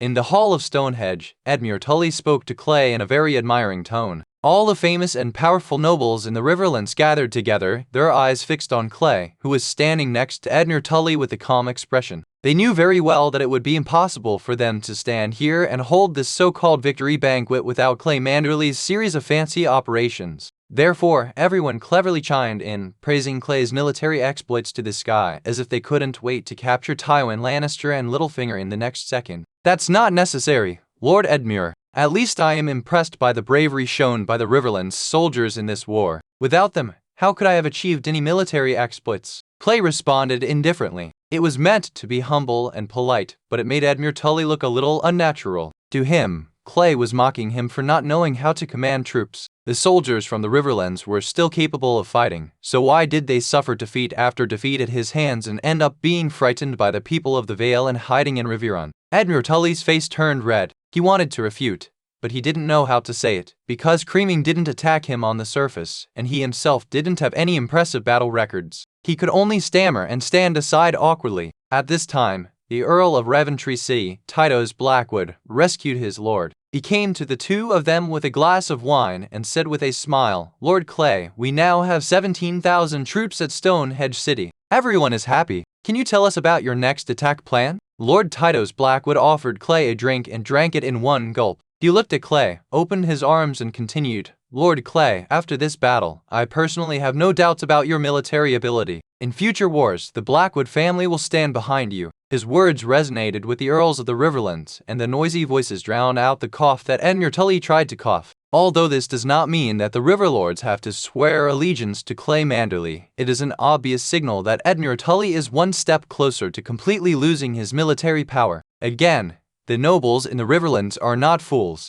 Everyone can see that Edmure Tully is not good at fighting and is afraid to fight at the critical moment. We are not saying that we should ignore your Tully family directly, but at this time when your life could be in danger at any time, isn't it a wise decision to follow someone who knows how to fight and hand over the army to him? For everything, we should blame you, Edmure Tully, for disappointing us so much on the battlefield. Clay didn't care about all this. He wished the nobles of the Riverlands would give all their soldiers to him. Anyway, Edmure Tully had to rely on himself now and would not dare to do anything to him. After this period of time is over, Clay will begin to move from behind the scenes to the front of the stage. Once the outcome of King's Landing is decided, the next step may be for the Targaryen and Mander flags to be put together. By that time, it really won't matter who controls the armies of these Hedgian families. But now, they are still useful. Clay nodded to Lord Tytos Blackwood, then said in a deep voice, "Everyone, it's time for us to counterattack." Chapter 250 Counterattack Plan, Choice between North and South. In the hall of Stonehenge City, as Clay finished speaking, everyone's attention was drawn to him. Originally, the theme of this banquet was to celebrate Clay Manderly's outstanding military achievements, and he himself was the focus of the banquet. Everyone's attention was on him. After he said this, everyone wanted to know what Clay Manderly, who was now the de facto commander-in-chief, was going to do next. Lord Clay, let's counterattack. How about we send troops to lift the siege of Acorn Hall and Stone Pond to town right away? That way we can basically drive the people of the Vale out. As soon as he finished speaking, others stood up and loudly refuted. No, Lord Clay, we should go north first and annihilate the 2,000 Valley cavalry that you led away earlier. They are still north of the Red Fork River. As long as we control the ferry, they can't escape. Yes, that's the location of the Trident River. It's densely covered with water, which is not conducive to the cavalry's galloping. We can just block them and completely wipe out the cavalry of the Valley people. What these people said also reflects a train of thought, which is to consider a Valley cavalry in the north that has not yet been eliminated. Earl Mallister, who had already returned all the way to Seaside City, brought over the latest news. The people of the Valley who had been chasing him, after seeing him escape into Seaside City, realized that it was hopeless to attack the city and could only retreat in disappointment. But that's a new problem. These 2,000 men were not teased and upset by Clay Manderly like John Royce was. It was just that their pursuit was fruitless, but their combat effectiveness was still there. If we choose to go south to attack the troops in the other two cities in the valley, what should we do if these 2,000 cavalrymen cross the river from Ziziton and go south to attack our rear directly when they see this situation?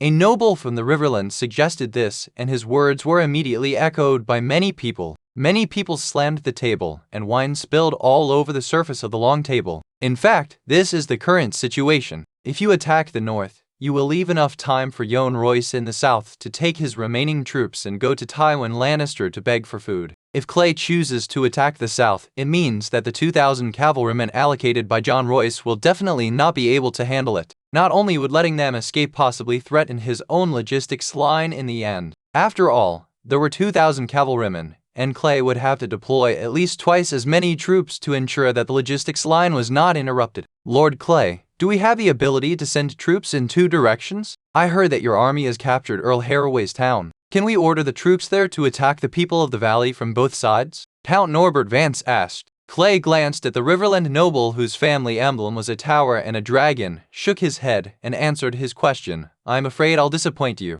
The troops there cannot be moved because that place is the logistics center for the people of the Vale. It not only supplies the expenses of the 10,000 people in the Vale, but also every grain of food that Tywin Lannister's army eats is transported from there. This reason is absolutely sufficient. War is all about logistics. If you can control the opponent's supply center in your own hands, then the chances of winning the battle will be much greater. Oh, I see. Wait, Lord Clay, according to you, this old lion will soon run out of food. Count Norbert Vance just nodded and was about to continue thinking, when he suddenly seemed to understand something and a look of surprise appeared on his face. He quickly asked his question. This news immediately made the other nobles in Hedgian happy. Although they could not win in a head-on fight, they were all familiar with the tactic of dragging their feet. If what Clay Manderly said was true, then these people from the Vale and the Lannisters would not be able to stay in the Riverlands for long. In such cold weather and without food, only a fool would continue to gnaw at the city walls, and stones cannot be eaten. I guess so, but it may not be that fast. If they are really in danger of running out of food now, they should either withdraw their troops or fight us to the death. Clay waved his hand with a dull smile, but his words made the faces of the river nobles present change slightly. Clay's last sentence is not actually a multiple-choice question, but a question of choosing the right answer. The people of the valley can bypass Earl Harroway's town if they have no food to eat, assuming that Clay's army there does not stop them. But what do you do with the old lion who has no food to eat? The reason he ran away from King's Landing was because the food supply had run out and he had nothing to eat, so he took the initiative to escape. He had finally been able to eat relief food from the valley for a while, but now the people in the valley themselves are starving, so how could they care about him? So, the question is, what will the old lion do if he has no food to eat? There are two options. The first is to go south and rush into the endless River Bend Plain, and then rob the granaries of the civilians and nobles there for military supplies. However, in this case, the old lion might be entangled by the local troops of the River Reach. Although he would not be able to stop Tywin's army in the end, it would still be quite troublesome. Alternatively, the red background golden lion flag could go directly west, take a shortcut, cross the Red Fork River, enter the western border directly from Golden Tooth City, and return to his hometown. The third possibility is that Tywin also followed the Vale people to stay east of the Bloody Gate. However, from what Clay knew, neither the Vale people nor the Lannisters would do that. Think about what happened more than 10 years ago when the Mad King opened the door for Tywin and what happened afterwards, and then think about them opening the bloody door for Tywin today. They are both defeated soldiers. It is a very similar scene, isn't it? Tywin Lannister would not trust all the people in the Vale. After all, the Vale had been allied with the North and the Riverlands for quite a long time, and these two parties still had quite powerful forces in the Vale. What if they can't get out? The best of the Lannister family are all here, a Duke of the West and Prime Minister, plus a king and queen without a throne. If they are wiped out by the people of the Vale, then the Lannisters will just surrender. Therefore, given Tywin's cautious character, he would never agree to go to the valley for food. Well, neither this nor that is feasible. The most worry-free and most likely method for Tywin is to go directly west, attack from both sides with Jaime Lannister in the Golden Tooth, kill Edmure Tully, and return home. This means that in the future, the Riverlands will face an army that has fought bloody battles all the way, is powerful, is eager to return home, and is hungry. Can the 20,000 troops under Edmure Tully's command resist them? Although in Clay's memory, there was a so-called Battle of the Red Fork River, which was the only highlight moment of Edmure Tully, the god of War of Three Rivers, although it ended in disaster. At least he won, right? But the problem is, that was in his memory, and this time, Clay couldn't bet that the same conditions would apply again, considering the Edmure Tully he knew now, and the current situation that had changed beyond all recognition. In short, it can be summed up in one word: hanging. Everyone! Clay cleared his throat and pressed his hand, signaling everyone to stay calm. He said, "We have now cut off the food supply of the people of the Vale and the Lannisters. We are now in the initiative. The old lion will definitely find a way to hold on until King's Landing to decide the outcome. He must be thinking of taking advantage of the situation." Clay sneered and continued his speech. "Let's ignore him and first deal with the main enemy that is still in my territory, the Valley Army led by Yohn Royce. Now they are divided into two large groups, one in the south and one in the north. You have already explained it just now, so I will not repeat it. The current situation is that those in the south want to run but can't run fast enough, while those in the north can run but don't know how to run yet. So, my personal suggestion is to attack the north first and then the south. Since it is our turn to attack, we must fight so hard that the people of the valley will tremble in fear when they see our flag from now on. We will attack the north first. We will fight against the exhausted army of 2,000 people. I will bring all the cavalry forces in Hegian, plus the 2,000 cavalry from my Manderly family, to surround this isolated army and defeat them in one battle." As Clay spoke, the noble, who had already had a good eye for the situation, signaled his men to fetch a detailed map of the Riverlands. This group of Hegian nobles, without any help from others, cleared out a long table by themselves and then spread out the map on it. Clay nodded, took the wooden chess piece representing military deployment handed to him by the servant, and placed it on top. He placed a trout chess piece north of the Red Fork River, which flows east-west. Another eagle chess piece was placed south of Heijong City. "I guess this is the battlefield." Lord Mallister sent a letter saying that the Vale army gave up the pursuit about 3 days ago, so they must still be on the other side of the river now. The nearest ferry is only Zizadin, and the leader of this team is unaware of the changes in the south, so he will definitely return along the same route. Clay tapped the Red Fork River hard with his baton and shouted, "If we block Zizzy Beach, the Valley army will not be able to return. We will stay here and try to annihilate them completely. Even if we cannot annihilate them completely, we must defeat them and prevent them from becoming a threat to our rear." Everyone was cheered up by his action, and they looked closely at the map that represented the positions of both sides, and they all felt that this plan was reliable. Seeing that no one came out to continue arguing with him, Clay nodded and continued, "In the meantime, Lord Blackwood and the two Lord Vance, please assist Lord Edmure and lead all the infantry to block Stonehenge Castle and ensure the safety of my army's retreat. Then, put as much pressure as possible on the troops under Acorn Hall and Stone Hall Town, and let them know that we may attack them at any time. As long as we can hold off until our army returns victorious, the battle will be half won." The four people named by Clay had different expressions. The three Riverland nobles who were responsible for assisting knew very well that Clay was worried that Edmure Tully would cause trouble, so he deliberately asked the three of them to calm down Edmure Tully when he was getting too angry. As for Edmure Tully, Clay knew that doing so would certainly make the Duke of the Riverlands extremely unhappy, but Clay didn't care what he thought. Without military power, a noble title would be of no use. However, Clay was not too worried because Edmure Tully and Robb Stark were just two sides of the same mirror. Robb Stark is an absolute reckless man, so he was able to lead the reckless advance, and Edmure Tully is a complete coward, timid in battle. It is unrealistic to expect him to lead a large army to fight young Royce to the death. Clay said this just to prevent any problems from happening. If the situation happens again where he is not there and the main force is destroyed, Clay will be in real trouble. Now, he has managed to pull the situation back from near collapse through his own micromanagement. If Edmure Tully were to kill them all in one way, he would have no choice but to run back to the twins and be a good boy, waiting for the others to fight to the death, and then finding a way to join Daenerys and reap the rewards. If Edmure Tully and Robb Stark really make a stupid mistake once, don't blame him for running away, because he really couldn't carry it. Thanks for joining Fanfiction Reader. If you enjoyed it, hit subscribe and come back for more fan-made adventures.